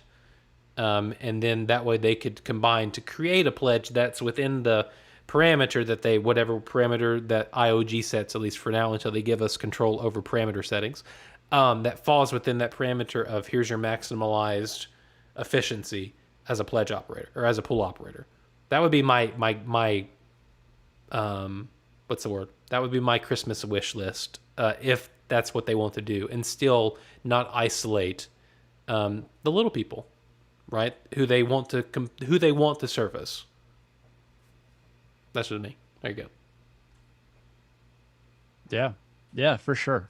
And I think that kind of leads us into an interesting segue. I'm not sure if you guys wanted to talk a little bit about some of these protocol parameters. You know, the other day there was a Spocker meeting. They talked about the Daedalus rankings. I feel like a lot of smaller stake pools are really upset, and rightfully so. I think that Daedalus is really kind of hindering these smaller stake pools with what you're seeing from a user standpoint. One of the things that they were mentioning was that in Daedalus, it shows even if you're delegating, you know, 100,000 ADA, 200,000 ADA, you know, like a substantial amount to a small pool, it's going to show that your potential rewards are 0. So things like that. Also with the color coding, what do you guys feel would be some things that IOG or really like the community can kind of rally around to have implemented as soon as possible to change some of these things? Patrick, I'll let you go just first. Remove the ranking. They should just remove the ranking completely. It's you've put it in a very diplomatic way that people are unhappy, and the truth is that it's just complete bullshit. It's just the worst thing that IOG has ever done, in my opinion. It's like it's hurting literally thousands of stake pool operators, and I mean myself included. If you go to Daedalus, I have minted over 130 blocks. I have like 80,000 ADA pledge, like in the metadata, but I actually have over 120k now in there, and I still have an expected reward of 0, which is just false. And that's like the main reason why people won't stake on my pool. So just remove the ranking, make it random. That's like a short fix that can be done in like basically a day, if you're fast, and maybe a week if you're IOG. But I'm sorry, I'm putting a lot of shade today. That's what happens when it got really dark over here. Drunk. Where'd it go? That's what happened. It got really dark in here. But yeah, that's what I would do. And then like in the second phase, I would probably have the ability or add the ability to have like tags for these pools, so that you can tag yourself as like a mission driven pool, charity pool, or a developer pool, or a, I don't know, maximum rewards pool, or whatever you want. And then, you as the customer or the staker or delegator have to decide yourself if you trust that assessment, that it's really a mission-driven pool and that they really spend some of their earnings on, charities and stuff. But that would probably help a lot of people, because they don't want to go to ADA pools. Barely anyone of the like mainstream ADA holder community even knows what ADA pools is. And they just want to go to Daedalus, scroll through this list one time, say, okay, I want to support like a pool that does stuff for children in Africa, or I want to support the development of the protocol, and then they choose the pool, and then they don't care anymore. And that's, I think that's also very implementable. Yeah, I think coming from an end user's perspective, it's like for somebody to have to choose a stake pool, but then have to go to a different website to kind of look at all the data and figure out, you've got over 20, I think I saw in Daedalus, it was 2,500 stake pools right now, or just something crazy. It's like, how do you even tell which pool to choose if what you have right now is like green, orange, red, like all these numbers, like what do they mean? Like all this kind of stuff. So I don't know, Ryan, what do you feel about that? Well, Patrick, I want to say something exactly to what you said. So I myself, Muse Stake Pool, has been a recipient of the Cardano Foundation. They have parked 15 million ADA in my stake pool for 3 months. Did at any point in time in that, did the ranking reflect anything like that? No, it did not. Was I continually in the red? Yes, I was. If I were to give a color code, I was definitely my red light at all times. I think maybe it got up to like 420 or something like that. But that was about it. And so yes, and I think everyone here has gotten someone to some extent involved in crypto, right? So like I have my friend group that I've gotten involved, and I tell them, use Roy or use Daedalus, and then they look at the rankings list from within the apps, and they go, I don't. Where's your pool? It says your pool's not doing things, and I'm like, it's broken, and I hate to even have to say that. I shouldn't have to say that at this point in time. I really shouldn't, and I agree with you that. And so to your point, just take it off. Don't leave it broken. Just remove it, or remove the ranking altogether, and just list all the pools. Take the onus off of yourselves to where something that's obviously a bug is blaringly obvious in everybody's face. Just take that out of the equation. Just list all the pools, fix it on the back end at your leisure, because we know everybody wants something, right? So everybody wants smart contracts. So, and there's only so much bandwidth that IOHK has and Cardano Foundation has, right? So I'm going to give them the benefit of the doubt and say, you have your bandwidth, take care of priority things right now. That's fine, but just take off the blaringly obvious. This is a like, this is like a thorn in your side. Just remove it, right, until you can handle it in house, and then make the adjustment. And I think everybody would have grace for that, right? That's just me. So that's, yes, I agree with you. I think that's a great first step and solution.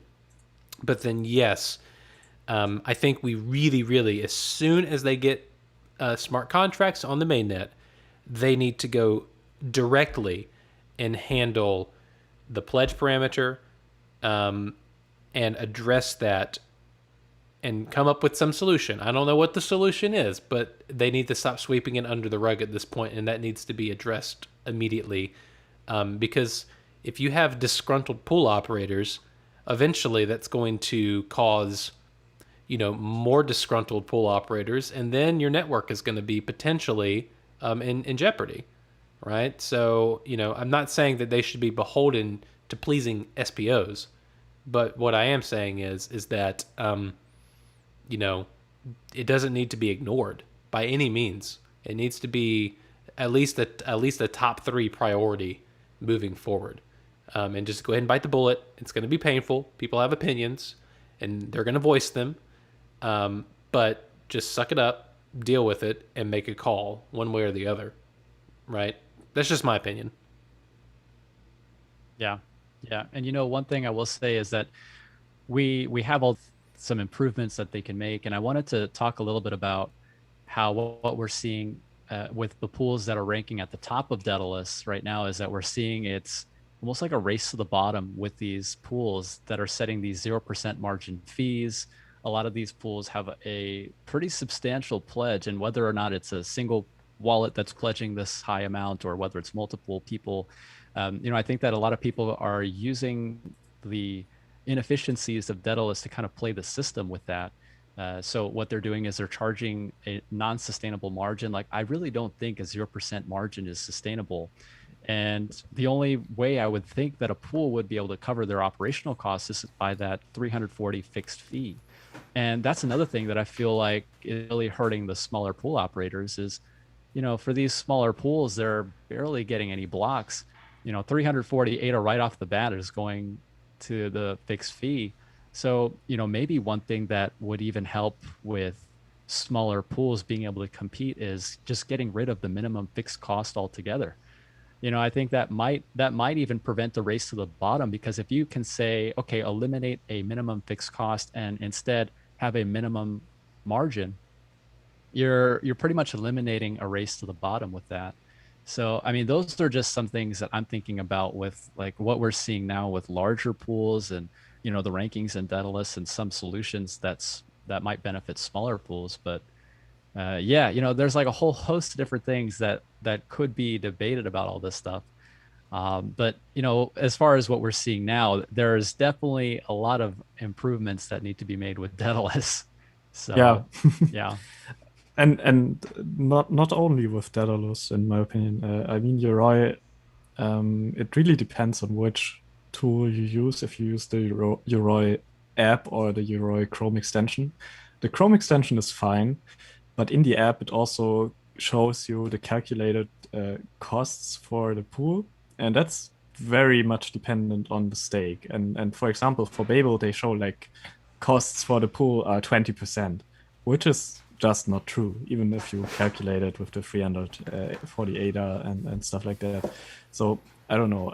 That's of course, Yoroi is like a different platform, and it gets its data from ADA pools.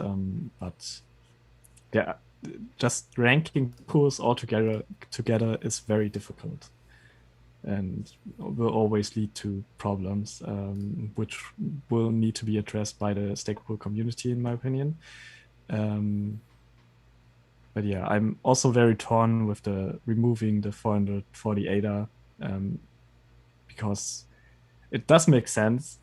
Maybe I'm also just getting greedy here, but if we can remove it, we basically have to remove it. And to be able to compete, because then people will say, okay, you only have 2 million ADA staked. Why is your minimum fee 340 ADA?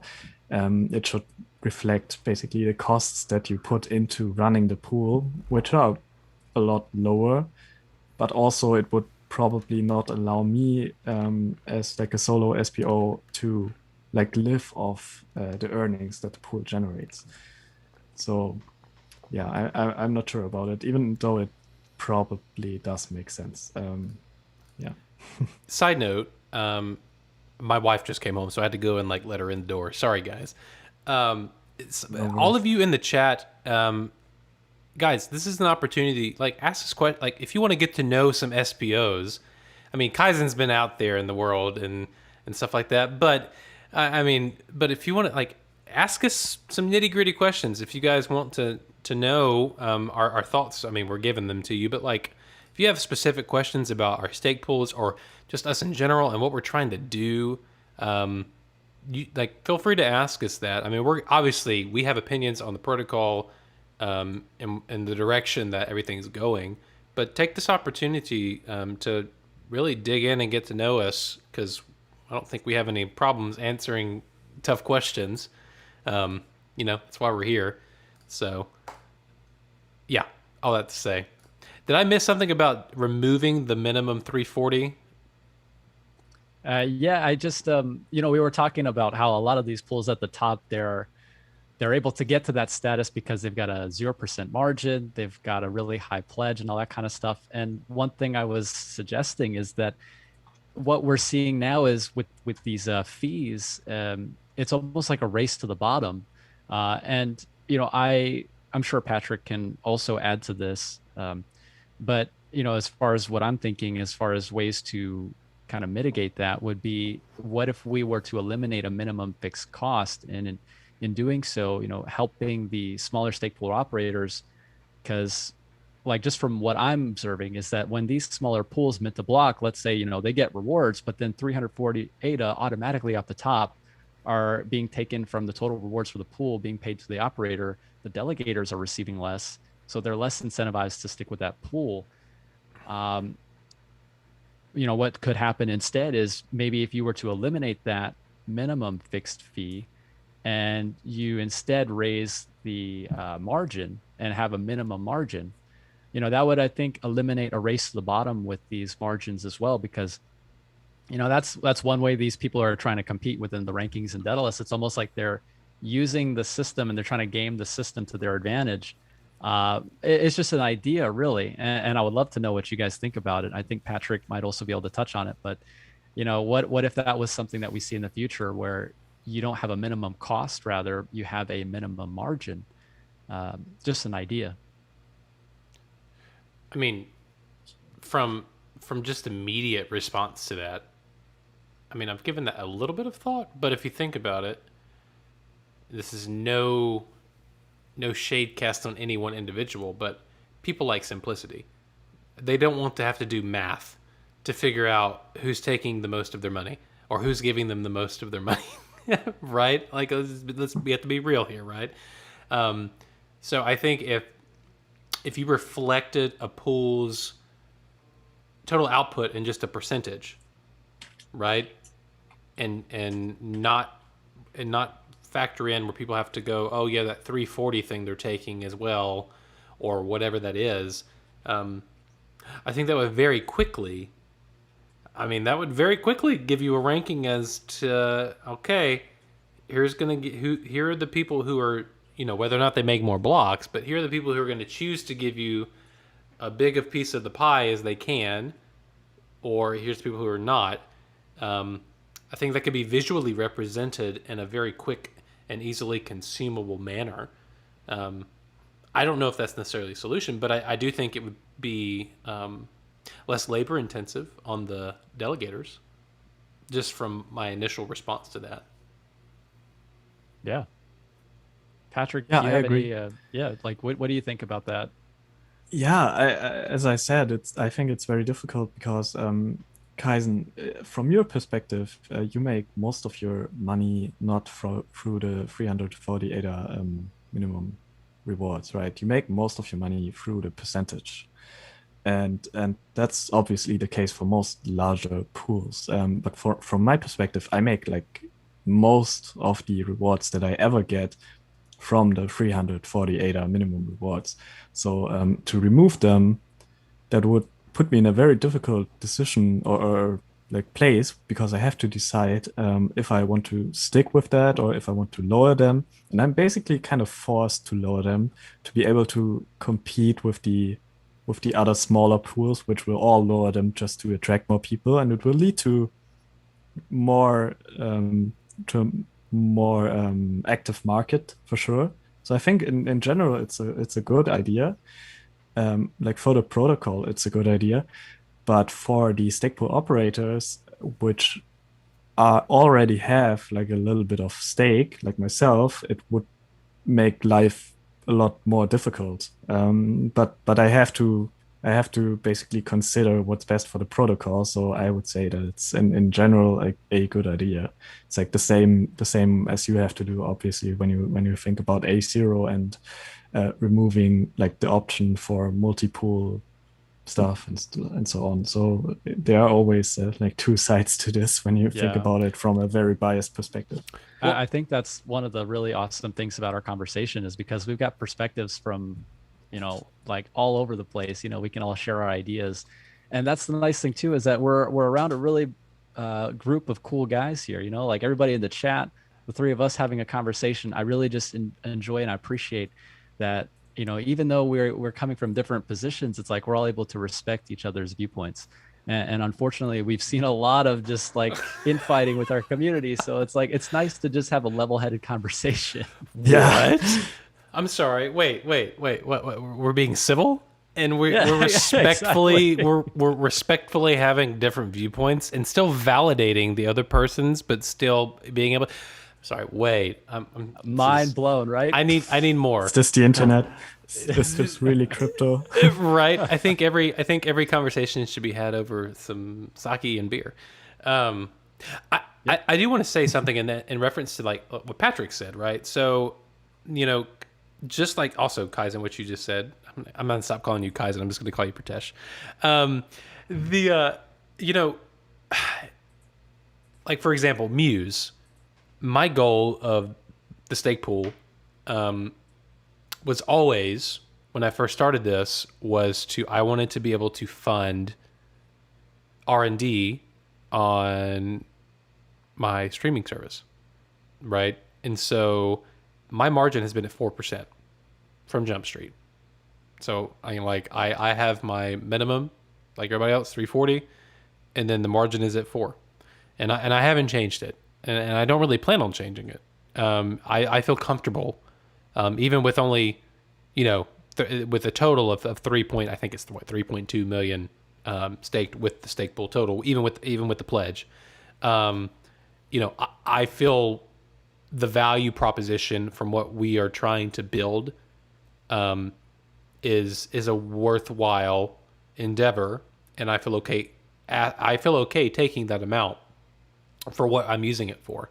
Now it's delegators' jobs to determine if it's a value proposition that makes sense to them, right? And I'm trying to make that worthwhile by rewarding delegators by giving them an airdrop and giving them, ownership in the protocol whenever we release it. But again, like Patrick, just what you said, like you're torn between being competitive, but we don't want to race to zero because that's not doing anybody any favors. Because that's, like we said, that's not a sustainable model.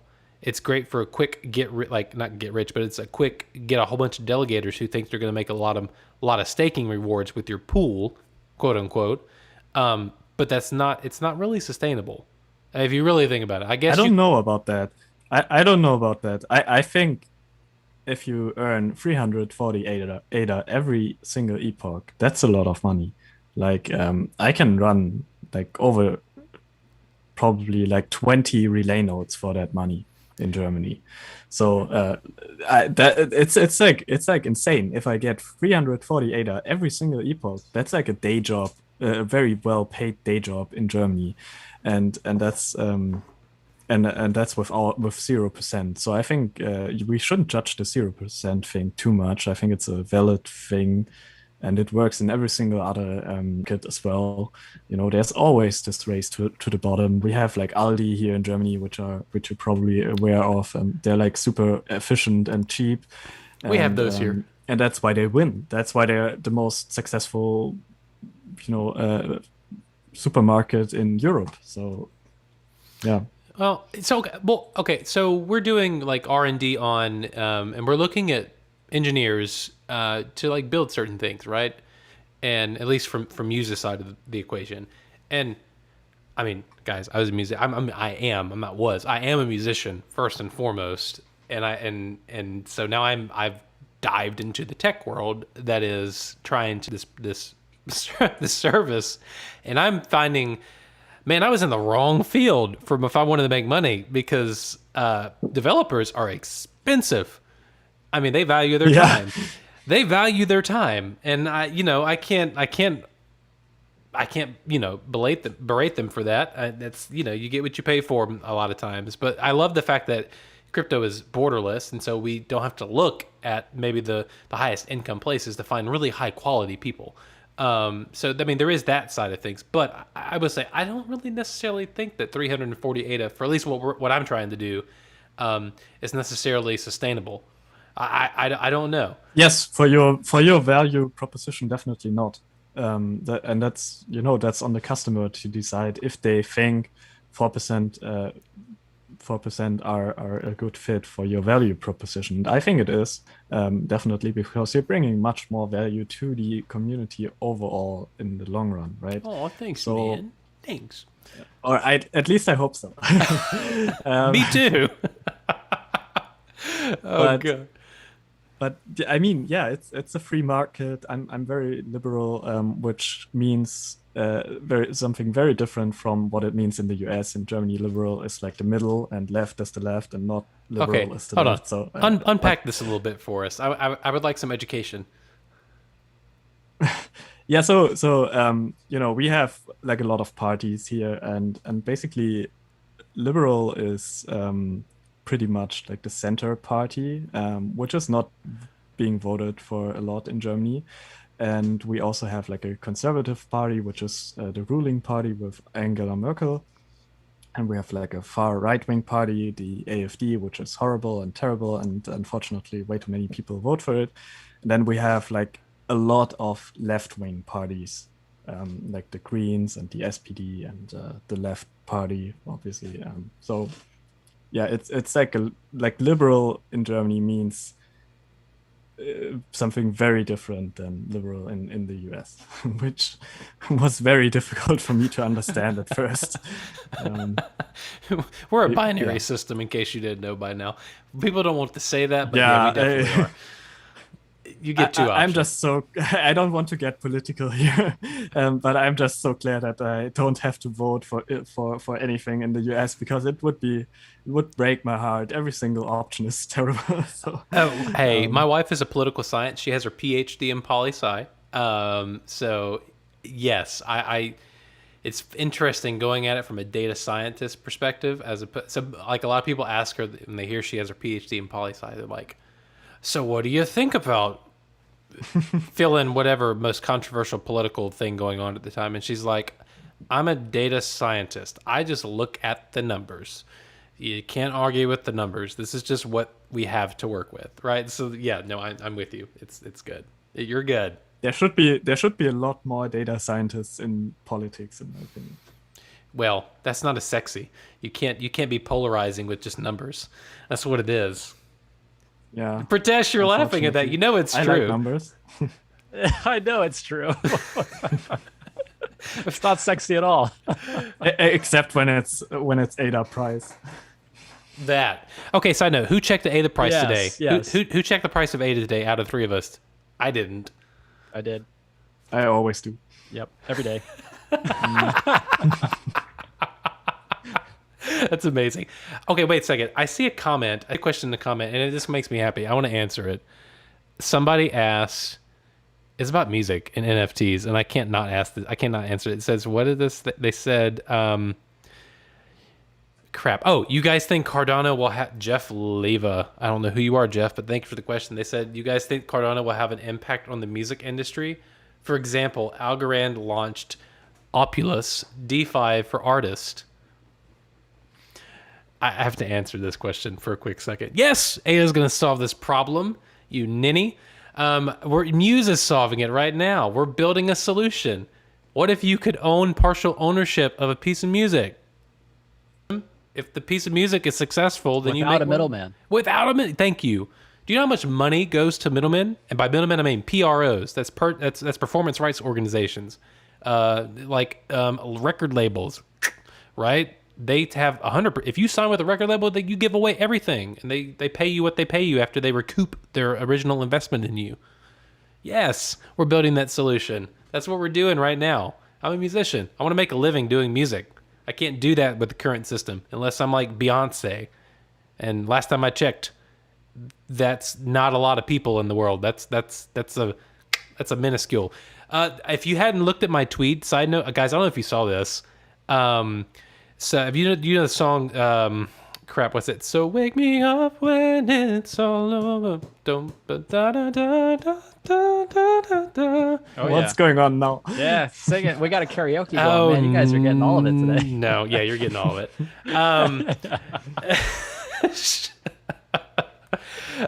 But he wrote the music for this song. His name is... Oh crap! I need to pull up my Twitter.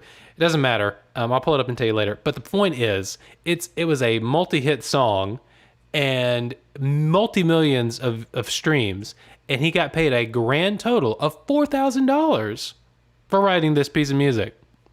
Wow. That is a broken system, everyone, in case you didn't know. Now, granted, I want to say one thing. If he willingly signed a contract with a label and said, yeah, you can use this, because he didn't think it was going to be worth much. And then it goes superstar status. And then he's like, well, wait, I want my money. Well, that's another thing, right? But the point is, I'm not anti-contract. I'm anti-artist, like, accidentally, because musicians are not business people. And anybody in the music industry, they wrote the contracts. They know what they're there for, and they're there to help them. That's what they're for. I am not pro artists being sneaked into golden handcuffs. That's my big thing. I just want people to have the choice to give away ownership, and for the people they give it away to not just be record labels, but be everybody that can invest. That's my thing. So just as an artist, as an aside. But all that to say, if you have a multi-million-dollar hit that only nets you $4,000, that's a problem. There you go. So yes, we're solving that. Awesome. You're solving it. You're going to drive a dev adoption. You're going to be... I'm sorry. That's my. I mean, yeah, I'm building on it, but it's like my soapbox. I hate it.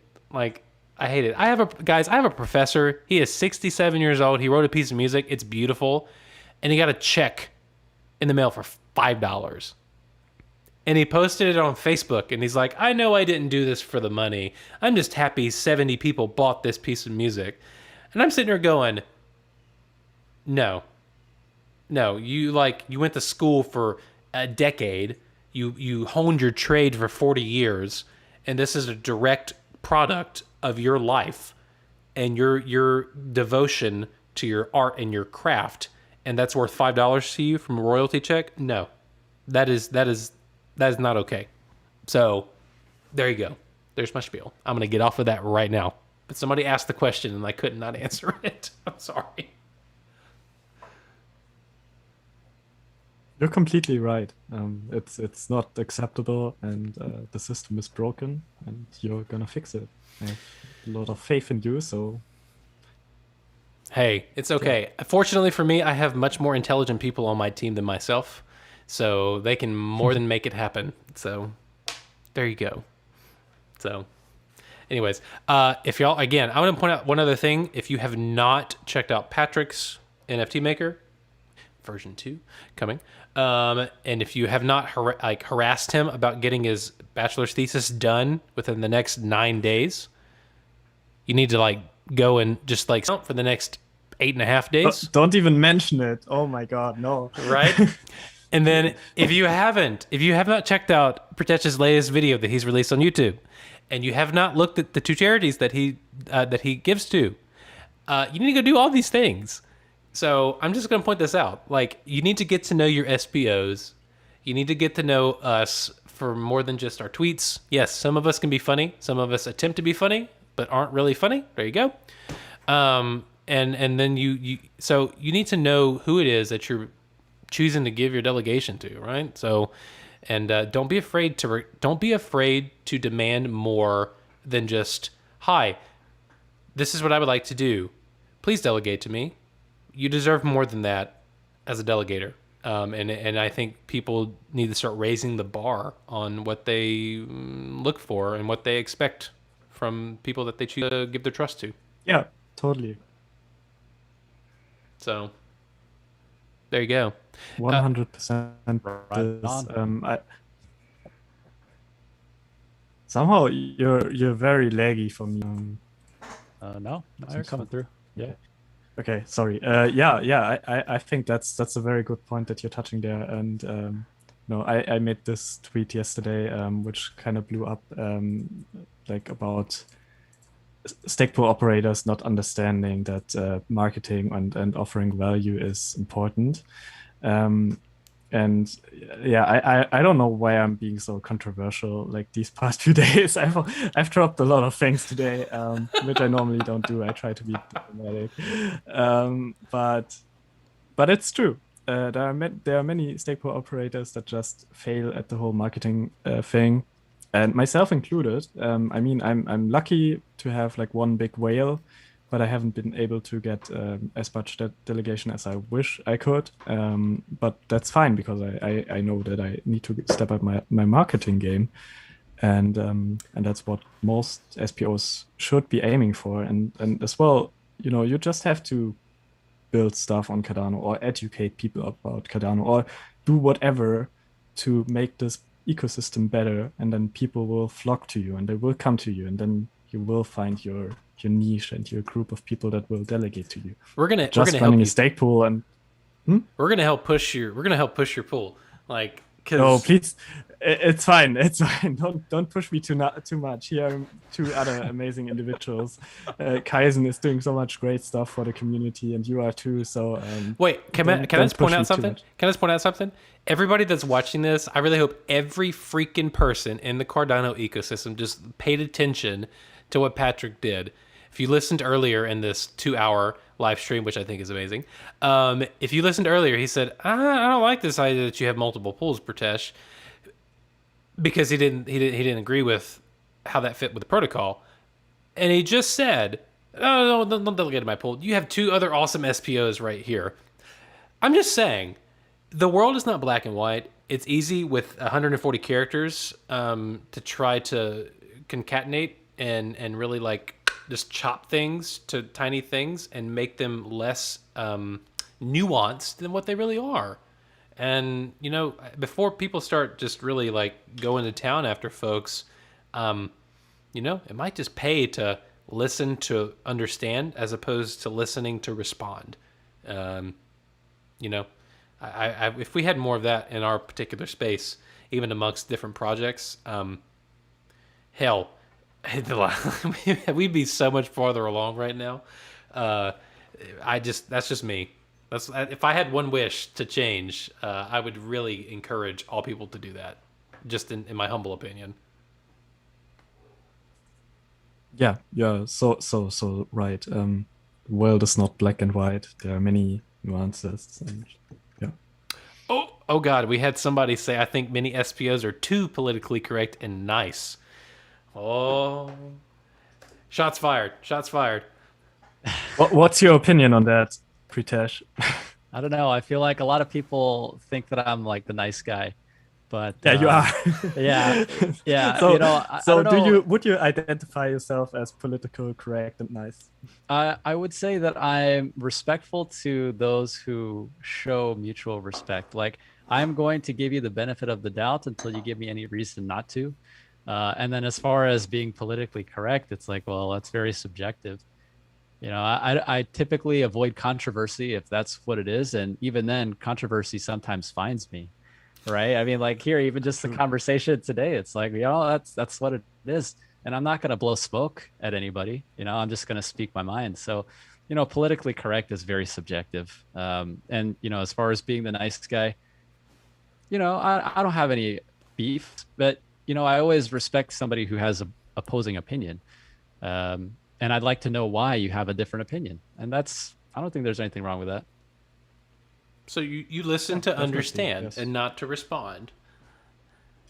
That's fantastic. Yeah, exactly. Like, what a concept. Exactly. It's like, I want to hear you disprove what I have to say because I might even just change my opinion. I mean, like, why do we need Bitcoin? I'm just kidding. I'm just kidding. Wait a minute. People freak. Did you guys see this? And in part of Charles's discussion with Lex, he was like, "What is the point of Bitcoin?" It's like, oh, now the narrative's like, well, just hodl and it's gonna work itself out. And people like flipped their freaking chips. They're like, what? No Bitcoin, Charles. What are you? I mean, like, And I'm sitting there watching. I'm going, y'all do realize like he was probably here way before you, and probably has a much thorough understanding of like what it is and what it can be and what it will not be because of the people that are involved in changing the protocol in the first place. I'm just gonna throw that out there. Yeah, these people are like, I don't want to get mean here, but when I go on Twitter and I see this David Gorkenstein or whatever his name is, and like other people just randomly bash Cardano for like literally Cardano puts out a research paper, spends money on that, like has amazing new ideas, gives it away for free. You can like it or dislike it. They do something for the crypto scene, and then somebody goes on there and says, yeah, who cares about the research paper, and makes fun of it. I think that's the lowest you can go as like a human being in the space. I think that's just despicable, and I have no respect for that at all. Preach. Yeah, and what's crazy about that is that these people have such followings too. And yeah, like when you're going to defame something that's as significant as that, it's like, what does that say to you towards your level of intelligence? Like how, like it just goes to show you that you're just, you're not talking objectively. You're talking based on your own emotional bias. So it's like people like that, it's very hard to listen to. Even if they've got these massive followings, it's like, it's based on what? You're sharing your opinions that are based on nothing. Jeff Leva said the Bitcoin conference was really cringe. All I have to say is when I saw Max Kaiser baptizing people at the crypto conference, I was like, I'm done.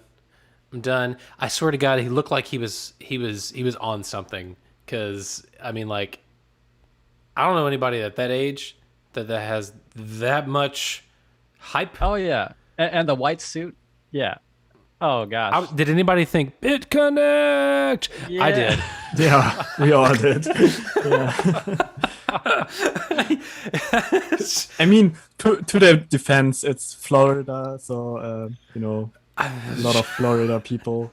I mean, you walk outside and it's so humid, you're already baptized by like the weather, but still, like, we don't need to formalize it. Yes, they were literally baptizing people, Jeff. It's a real picture.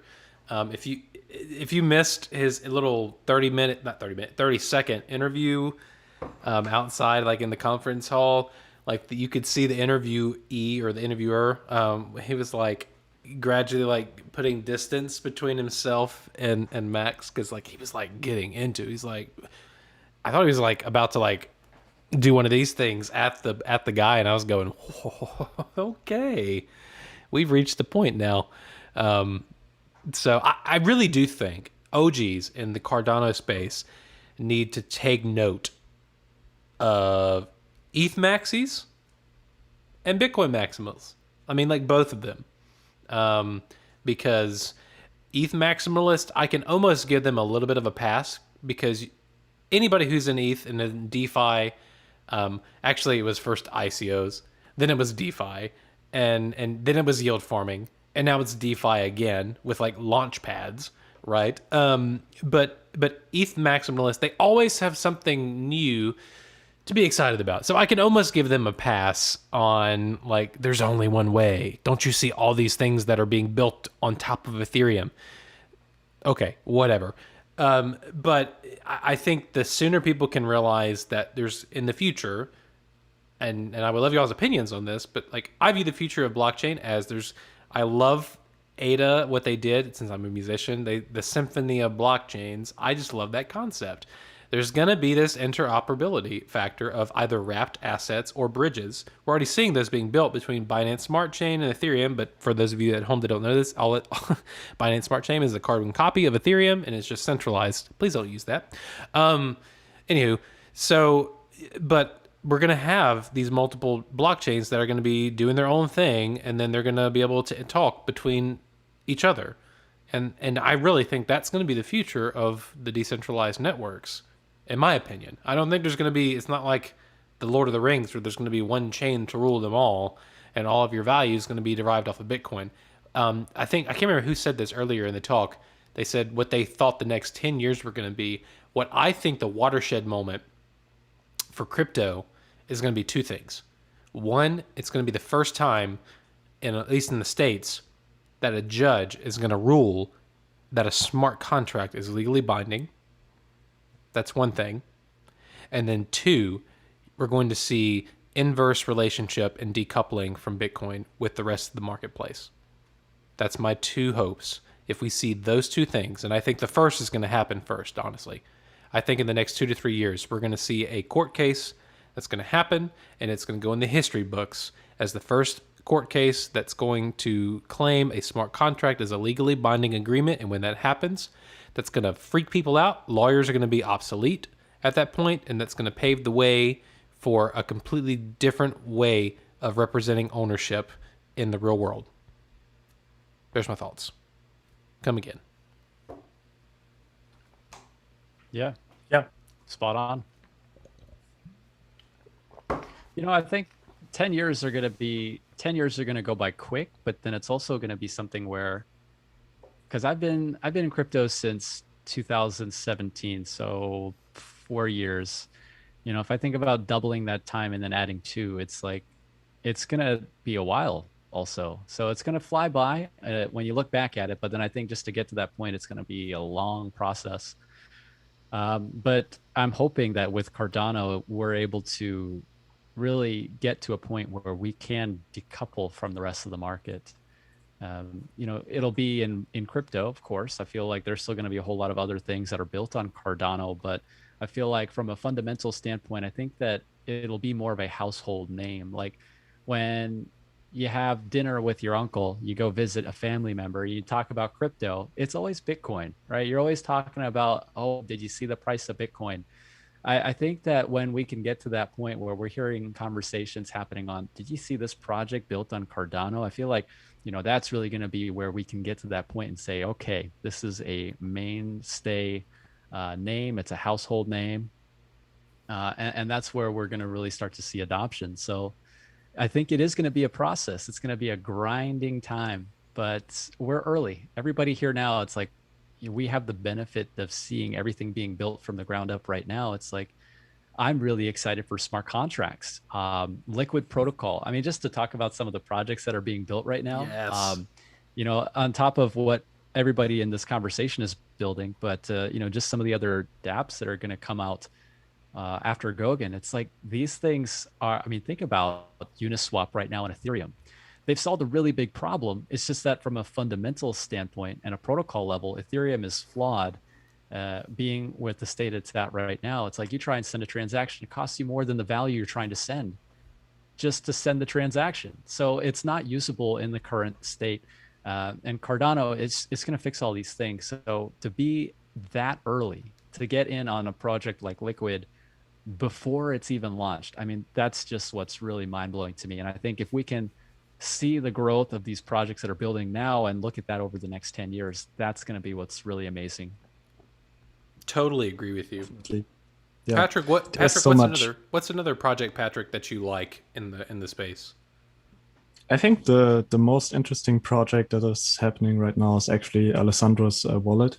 I don't know if you guys have seen that, but he's building like a Chrome extension wallet, and I've been lucky enough to beta test that, and it's amazing. It's there are some concerns that I have about it, and I'm trying to push Alessandro in like a specific direction too, because I think that would make it better. But I don't know what he's going to do in the end, of course. But I think that could help a lot in driving adoption, because the one thing that's actually missing at this moment is like a way for the wallet to directly interact with the smart contract. And I know that Yoroi is building something like that. They're building their dApp connector and stuff, but Yoroi is struggling really hard on many fronts. And I just think it's this wallet, I mean, it displays NFTs even as images. So all the NFT fanboys and fangirls are going to come in and use this wallet primarily just to display their NFTs. And then you can sign transactions. And I can actually use this wallet to mint NFTs for the NFT maker without having to require my server as a centralized as a centralized entity, like right now. I don't have to wait for smart contracts for that. I can just use the wallet and do that. So that's amazing. And yeah, I think it's projects like these which are really going to shake things up. Alessandro is just amazing overall. When you think about it, I don't want to be too positive here and put him on a podest, or what's it called in English? Pedestal. And but when you think about it, what he did with like his Raspberry Pi, he did the whole sale for the space buds with a Raspberry Pi, which was also running his stake pool. When you just think about that, that's like the most successful Raspberry Pi of all times. he completely he invented NFTs on Cardano basically, and then he did all of that with like this small computer, and it has had the smoothest sale experience so far. I don't know now. I don't know. Your unsigs, the launch with unsigs they used, that was pretty dang nifty, pretty man. clean. Yeah, it was good. I'm happy you think that, but there were some hiccups that you're just not aware of. But yeah, but the Unsix was very good as well. I'm very proud of that. We have probably the most complex system in the backend, which of course has some trouble, but will be like way better than everything which is currently existing in like the very short future or very near future. But still, I think it's amazing that he did all of this with a Raspberry Pi while running the Cardano stake pool on there without ever having missed a block. That just speaks to his talent. So, well, no, yeah. I'm a big fan of I mean Indigo Labs. I think is synthetic assets on Cardano. I think that's going to be. I mean, it's a no-brainer to me. Like if if you think of on Ethereum, right? Like the cost associated with creating a synthetic asset, it's just not cost efficient. And I think ADA will actually get more cost efficient after we continue to make some parameter changes and do some tweaking. But like still, I think once we have an algorithmic stablecoin that actually works, Mark Cuban, talking to you, should have been looking. Instead of not wanting to pet Charles Hoskinson's donkeys, like that coupled with synthetic assets, that makes it cost efficient to potentially onboard stock markets into crypto. That would be more efficient than their systems, essentially ish, right? I guess we can get into the more specifics of that later, but that coupled with other DeFi tools that are actually going to be cheap, relatively cheap, and fast. That to me, and like you said, Patrick, there are so many people that are trying to create dexes, decentralized exchanges, and marketplaces like that, and I don't think that's a low hanging fruit, but I do think that's something that most people know and associate with crypto, right? And so people try to like jump at that as that's what I'm gonna try to build, and then you end up having like 7 or 8 of them that are gonna try to compete, right? You're totally right on that another controversial opinion, because if you think about it, the most well-known project on Cardano at this moment, or which is building on Cardano, is Sunday Swap. And I don't want to hate on them at all. I think what they're doing is amazing. They have like cool art designers or designers and stuff. But in the end, building a DEX on Cardano is so easy that they even included it as an example in the Plutus Pioneer program. So building a DEX is really not something amazing to achieve on Cardano, and it's not like the hype around this project is not justified. That's so interesting that you mentioned that, Patrick, with the Plutus Pioneers program and building a DEX, because of one thing that I've seen with Sunday Swap in particular, and of course, to your point, not throwing shade, just talking about it. What they did was they offered their initial stake pool offering, and with that, it's apart from Project Catalyst, I know Liquid is doing the whole Project Catalyst route. The Sunday Swap did this ISO, which is where you have the stake pool, and in exchange for your rewards paid to you in ADA, you would essentially be sacrificing that in exchange for their Sunday token. And if you think about what the stake pool would earn, if a stake pool like that was fully saturated, they're going to be making over the course of a year upwards of, say, hundreds of thousands of dollars with the ADA price where it is right now. So it's an interesting thing to hear you say, because you are in the Plutus Pioneers program, to hear that it's ridiculously easy, so easy in fact that they use it as an example. So it's very controversial in that respect, because I feel like since it is such a new and innovative way of raising capital, you are almost taking a gamble.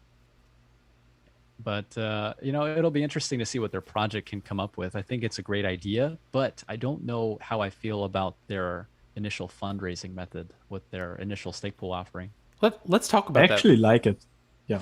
Oh yeah, let's talk about that for a second. And maybe not that one, but let's talk about the redheaded stepchild in the room, which is and anybody that keeps saying Occam, it is not Occam. It's called Occam, as in like Occam's razor. It is Occamfi, and it's not Cardano. It's Cardano. Let's just call it like it is. It's not Daedalus. It's Daedalus. These are all. I know IPA. If anybody would like some International Phonetic Alphabet, we can definitely help you out with that. We at least, like, if we're gonna push these out to the world, call them what they are. Anyways. Wait. For IPA, wait a minute. This is Cardano Musings. Aren't we talking about India Pale Ale? Yes, that too. Yes. Or organic sake.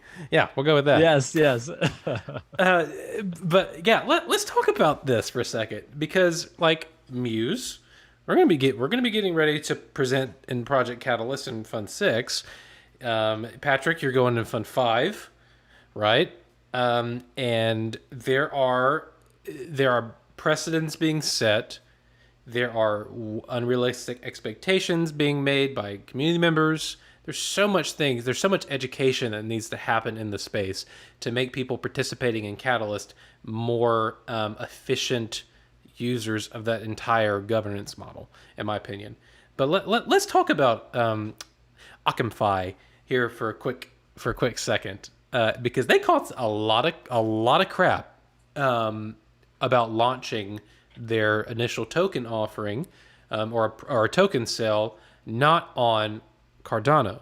Now, to their credit, from what I've recently read, also for full disclosure, I did not participate in this, but they apparently did build a bridge and are allowing people to get their tokens that are a Cardano native asset token. So I want to give the full picture, right? So they did deliver on that. However, there was a lot of things said about starting basically fundraising on another chain that was not Cardano. Right. Discuss. Launching as an Ethereum token. Yes, please discuss. Let's use that as a segue, but talk about the entire concept of startup and what we have to offer in Cardano, and maybe tying into what the real world is like. Just go for it. See what happens. Yeah, I mean, if you think about what we saw back in 2017, it was the ICO stuff. Like a lot of that was a new innovative idea of raising capital. It was a fundraising mechanism.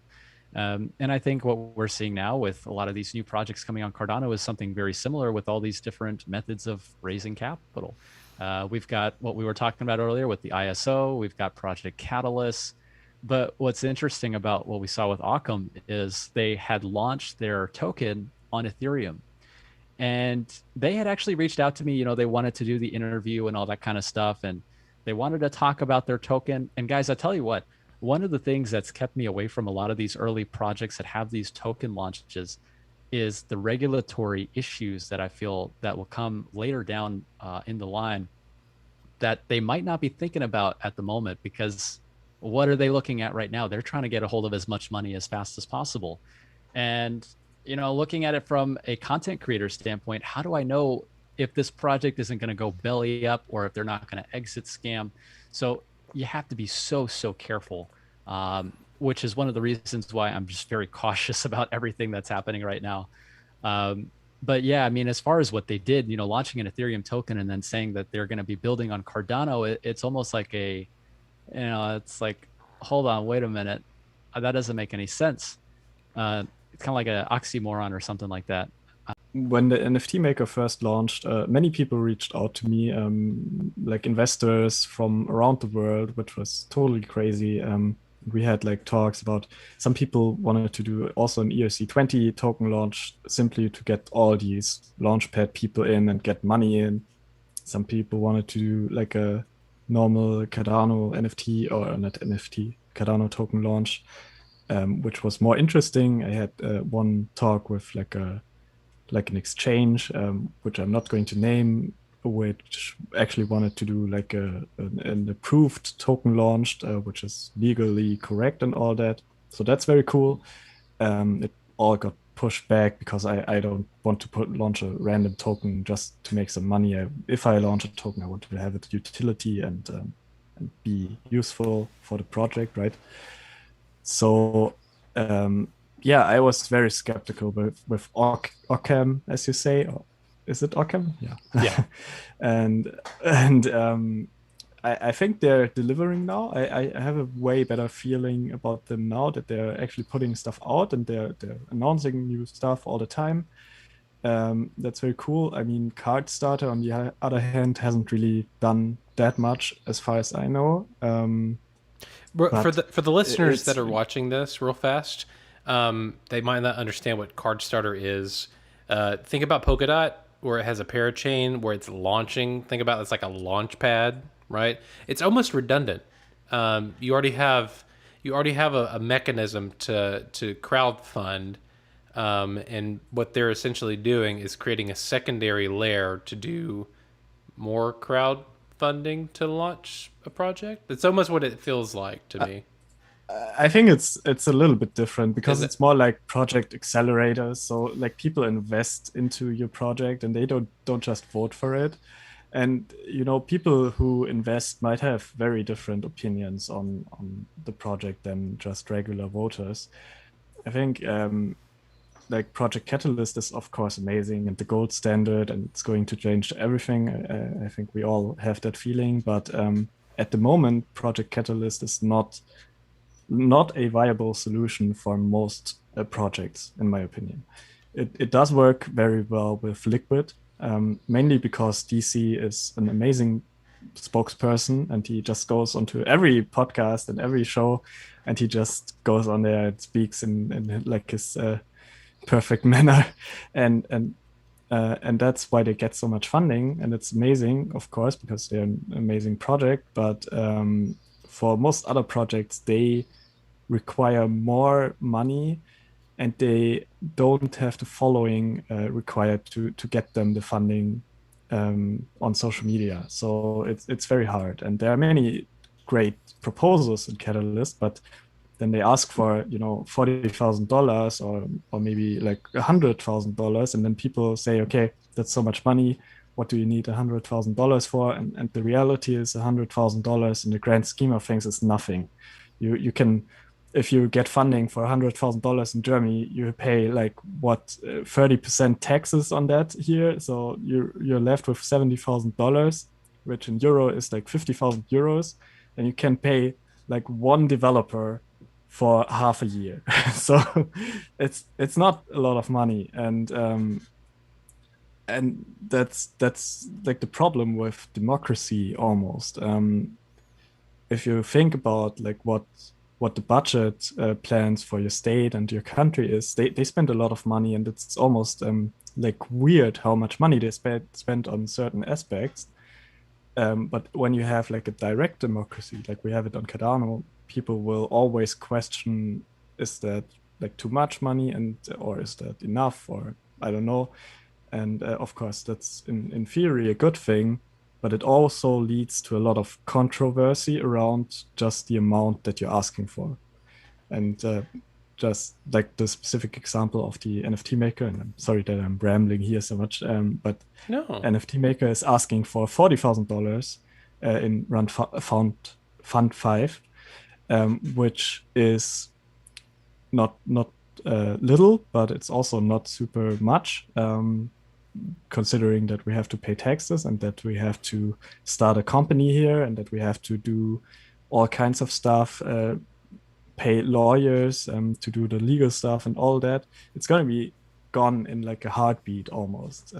So yeah, that's and we got a lot of flag for the $40,000, which is not really. Yeah, I don't think that's very Adequate. substantial. It's a pretty reasonable amount to ask for what you're building. Yeah, Right. I think so too. So this leads to a couple of very interesting questions in my brain. I go, okay, not everyone is a domain expert, right? So not everyone is aware of what they're voting for. They just aren't. They can read the proposals, but that does not mean that they're going to fully understand, and they're not going to be able to understand, like you mentioned, you're asking for 40K to do to start your project, even though you've already started. This is just to continue, right? Yeah. And then they assume that's a large amount of money, but they're not an expert. They don't understand where the money's going to go. Upfront cost just from even receiving the money in the first place, right? They don't understand the price of a developer. Like all these things that I'm learning in real time, right? That like when I'm looking at these things, and I'm just happy I have people that know this and can make the adjustments appropriate, right? For people who are requesting money that don't understand that could be a kick in the pants, essentially, and a gut punch. So that leads to the question: should we have people to curate projects? Should we, and if we do, how do we determine who they are? Which I guess it kind of goes into like this social kind of construct of social weight, not necessarily social credit, but like, certain community members that are vetting projects somehow develop a scale to where, if this person signs off on this, then maybe it's more viable than others. Maybe the business model is viable. I don't know. Now, when you do that, that introduces a level of centralization to the system, because then you have a select group of actors that are going to be giving weighted opinions, right? So I don't necessarily know if that's the right answer, but that definitely is something for concern. And then also that brings up the point of, and I've said this before, and I'll keep saying this, people in the crypto space sometimes are altruistic to a fault. And they would like to see everything happen X, Y, and Z, but they don't realize that that's not how the real world works. And, for example, private funding for a project, and then going to Catalyst for funding as well, and then doing maybe a public sale, and etc. I don't have problems with any of these vehicles, personally. My only caveat is that whatever project is choosing to use those vehicles are upfront about them from Jump Street. And so people understand. I think, in my opinion, I think maybe the community will respect and have more, I guess what's the word I'm looking for here? They'll have more understanding as long as there's transparency along the way, as opposed to, oh yeah, by the way, we're doing a private sale, but we're still going to ask for money, right? Like, so, like we're going to Catalyst, we're asking for money, but it's not going to be nearly enough. Like it's not going to be nearly enough to cover from concept to fully functioning product. Money's gonna have to come from other places too, right? And so we're gonna have to tackle how we're gonna choose to do that, just like you guys. And so I think Catalyst is one of our greatest assets for Cardano, but it is also one of the very things that keeps me up at night because I feel it's not been battle tested. It hasn't been proven to really work yet. And this is such a big component to the protocol and something we tout as something that we have built in that other protocols don't. We do have built-in governance.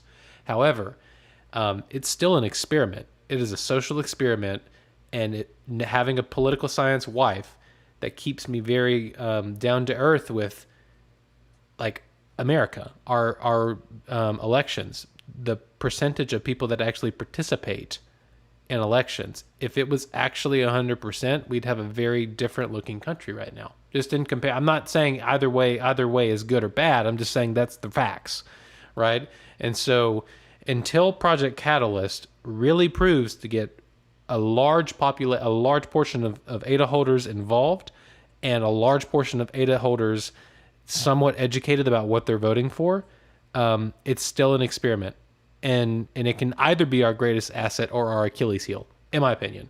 That's just me, though. Yeah, you're absolutely right, and I have a lot of strong opinions on how to make this system better. So sorry for that. But I think there are many interesting components which are being tested right now. So, for example, which I really like actually is the theme or the topic that you can vote on. So I don't know if you're very into Catalyst so far, but there's basically this category where you can vote for the next topic that is going to be included in the Catalyst round. So you could, for example, you could say, okay, we're voting specifically, or we're having specifically this category of dApps for Africa. And that's very cool because it's very broad and wide, and everybody can have an opinion on that.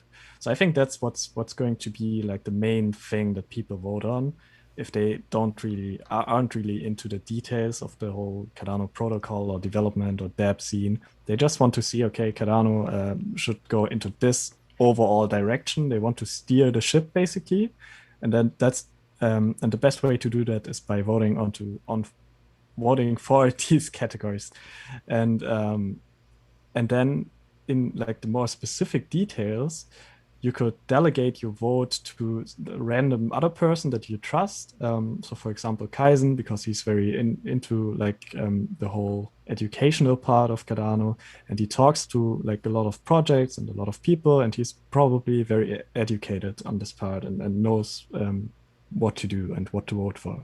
So if you trust Kaizen, you would delegate your vote to him, and then he can vote for you in the more detailed part. Yeah. Yeah, I think that makes a lot of sense.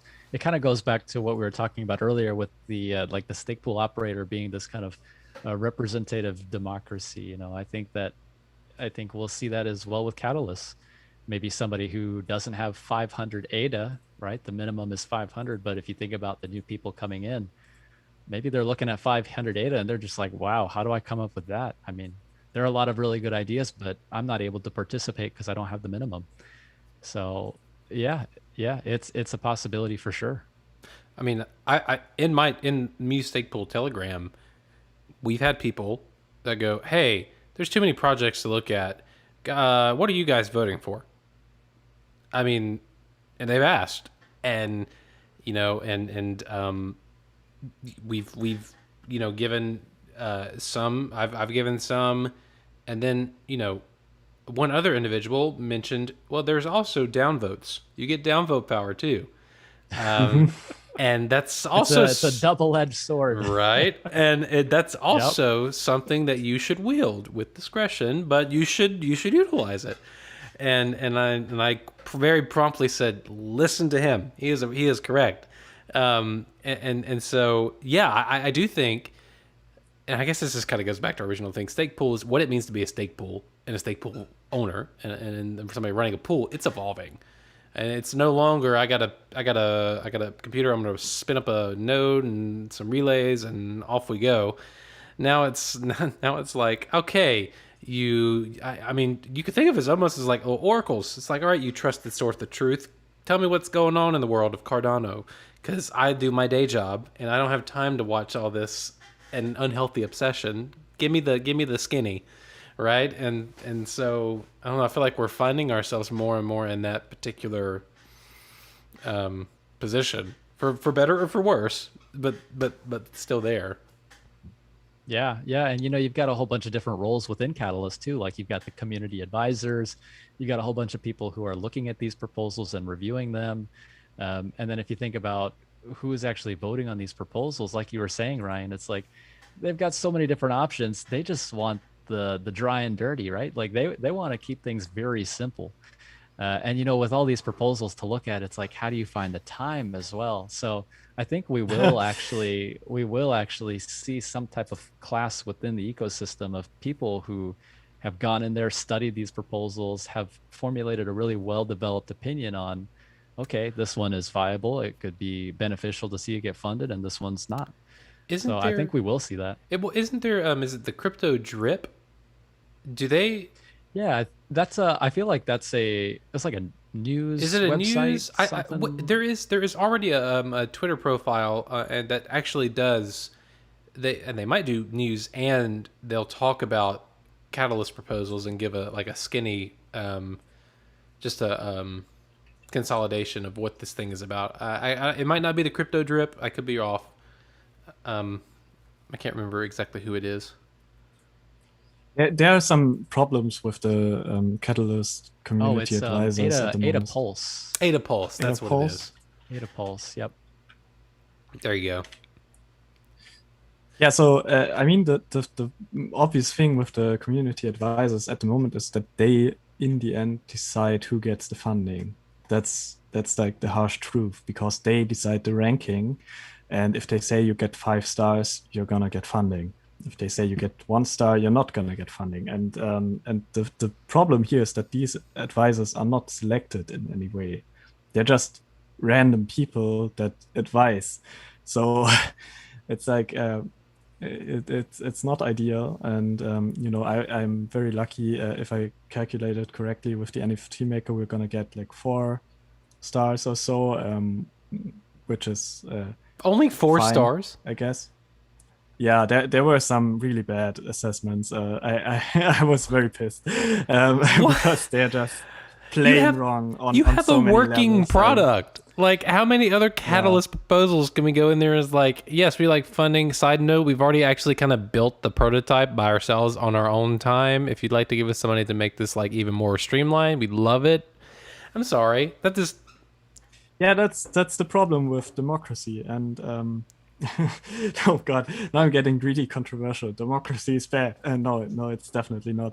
But you have to select the people who actually decide the outcome of the vote.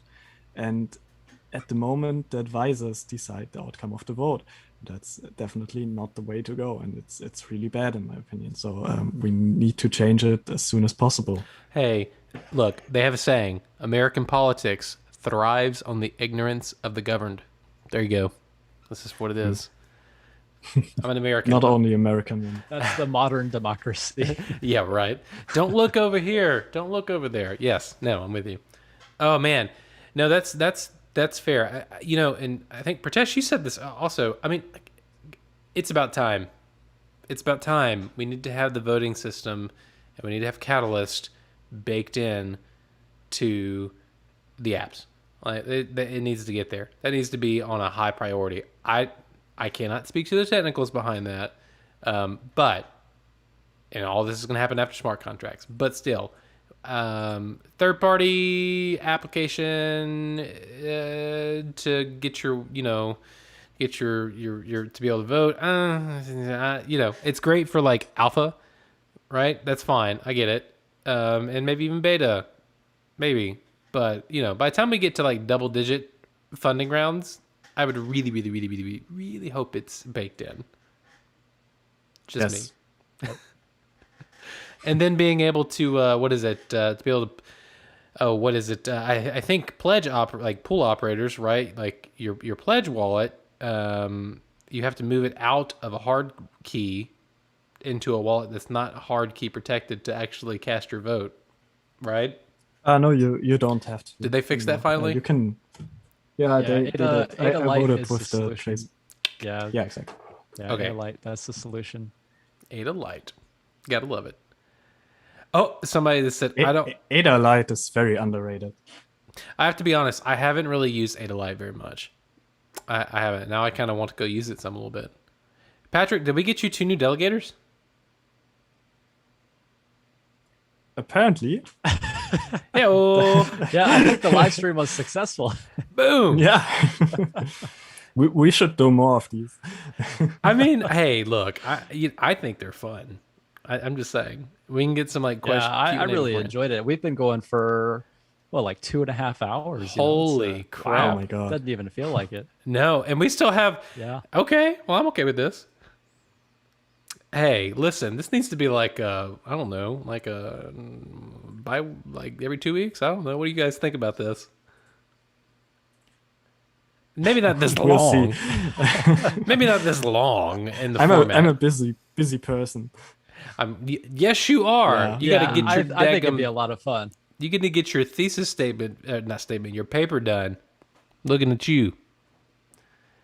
All right, guys. If you're new to the stream, That's all you, Patrick. yeah. If you guys are new will. to the stream, I know we've like not recycled. We have cycled through some people, and we have different people on here looking at this. Y'all need to go bombard Patrick on his Twitter account. Make sure you follow him, and then go say like I don't know over the next like 10 days, be like, how much have you written? Or you got this, or don't mess it up. That's all I can say. That's like the PG version of don't it up.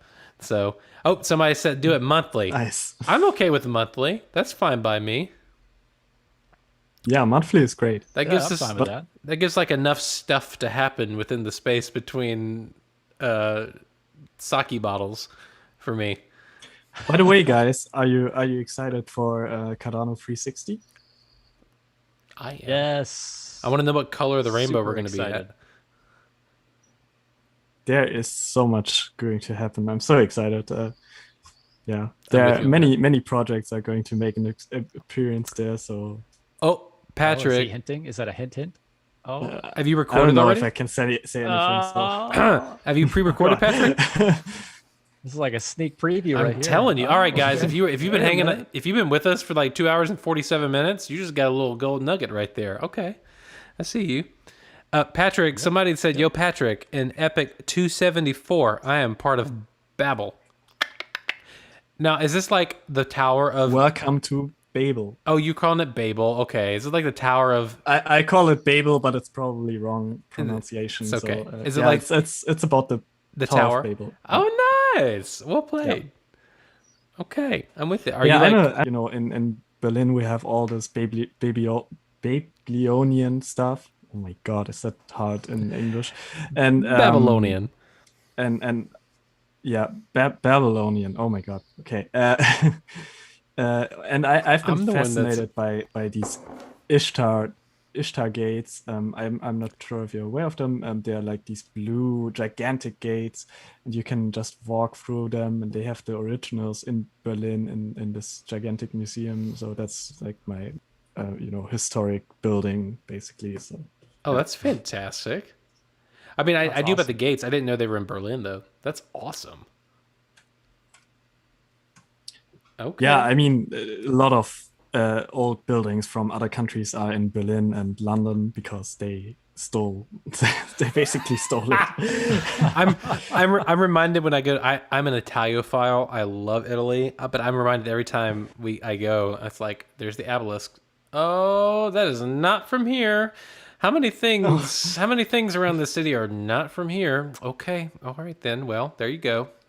That's nice. Okay, you want to give those back, everybody? No. Okay. Well then.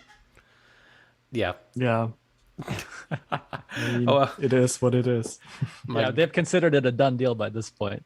Well, They've kind of wiped their hands from that. yeah. What is that? The statutes of limitations? They're already gone, right?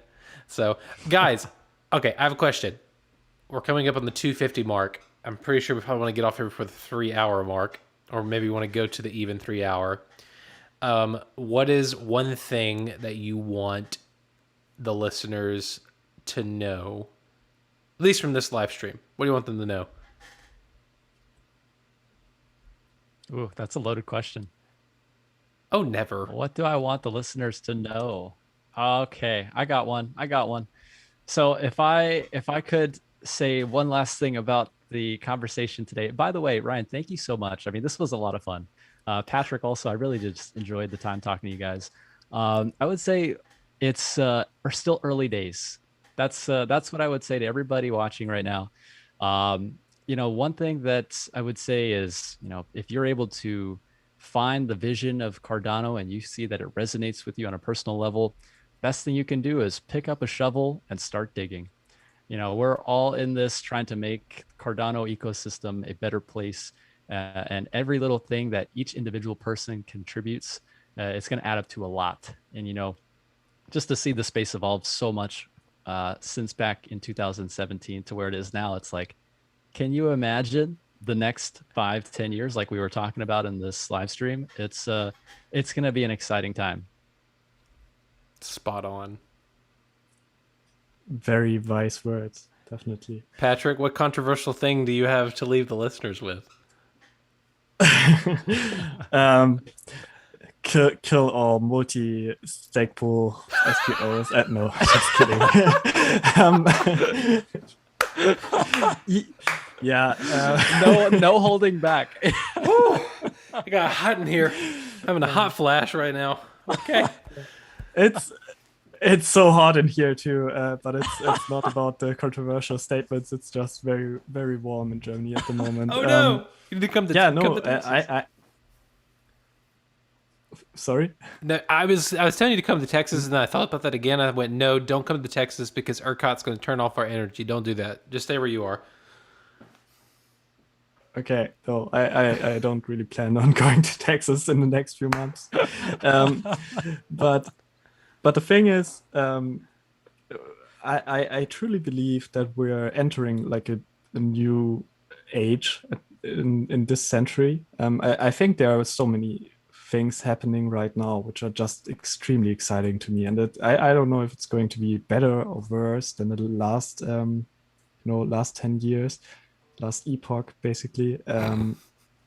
But just think about it. We're in the 2020s, and we had COVID, and we had like a crash of the crypto thing, and then of the stock market, and now everything is hyped and new and exciting, and everything is opening up again, and it opened so many possibilities. I don't know about the US, but in Germany, the whole COVID situation really accelerated some things, especially in the digital world, which is very exciting to me. So it's not all bad. It's also a little bit or a lot positive in some respects. And Cardano is really accelerating, and there's so much happening. I feel like it's going to be like the true golden 20s of this century. So yeah. No, I'm with you. I don't know what to leave it here, but that's kind of what I feel like right now. No, hey, listen, every person I talk to that is not in crypto, I always tell them this is the equivalent of the digital gold rush, in my opinion. And to your point, Patrick, yeah, roaring 20s. That's what that I look at this and I go, man, there's gonna be a lot of wealth made, a lot of stupid people that are gonna make a lot of money, and they're gonna lose it. And I think we're in the middle of a paradigm shift, right? So, I think we're gonna see the traditional systems really fighting and pushing back and trying to control the narrative because they can't control the tech. And there's a very distinct difference between the two of those things, right? And so, I don't know. If I have one thing to say, it would be everyone needs to look at the crypto space as a whole and realize not one project is going to bring you to the promised land. It's going to be multiple projects that are going to be successful, and that's going to equate to the success of the space as a whole. And so I look at people like us, like right now, and people that are building right now, and I look at this and I go, my God, the sum of the parts is greater than the whole. Like the whole of the project of what things are building, it's greater than the pieces that are actually making it. And that to me is a magical thing, and that's something only found in very few things in life, in my opinion. And I think how lucky and blessed are we to be alive and participating in the industry at this time. I don't know about you, but I am, because I am constantly astounded by the innovation and just really, really cool people that are getting into space and the things that people are doing, and just they're questioning the status quo. That's kind of awesome, right? And we have the tools to question, Yeah. and then the tools to actually go, you know what? Yeah, I'm going to question it, and I'm also going to make a different option altogether, and no one can stop me, right? So I that's super empowering. So I think it's awesome, guys. I'm just happy to be here. Yep. Yeah. Agreed. It is. Agreed. Yeah. So, all right. All of you on the live stream, thanks for joining in with us. This was just spontaneity at its best, and I have to give full props to Pratesh for this. He was the one who's like, "Hey, you guys want to go live? Something like either record or go live," and we're like, "Sure." So It was spur of the moment. I just kind of pushed a little bit out of the comfort zone there, but I think it ended up being a lot of fun. I thoroughly enjoyed it. Yeah. You guys are awesome.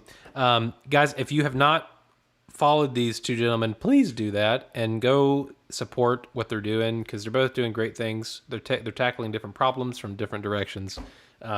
So we're going to let you all get off of here. Stake on Muse. Oh, hush, Patrick. Thank you very much. We're going to get off here before we get to the 3-hour mark. We have 2 minutes and 50 seconds left.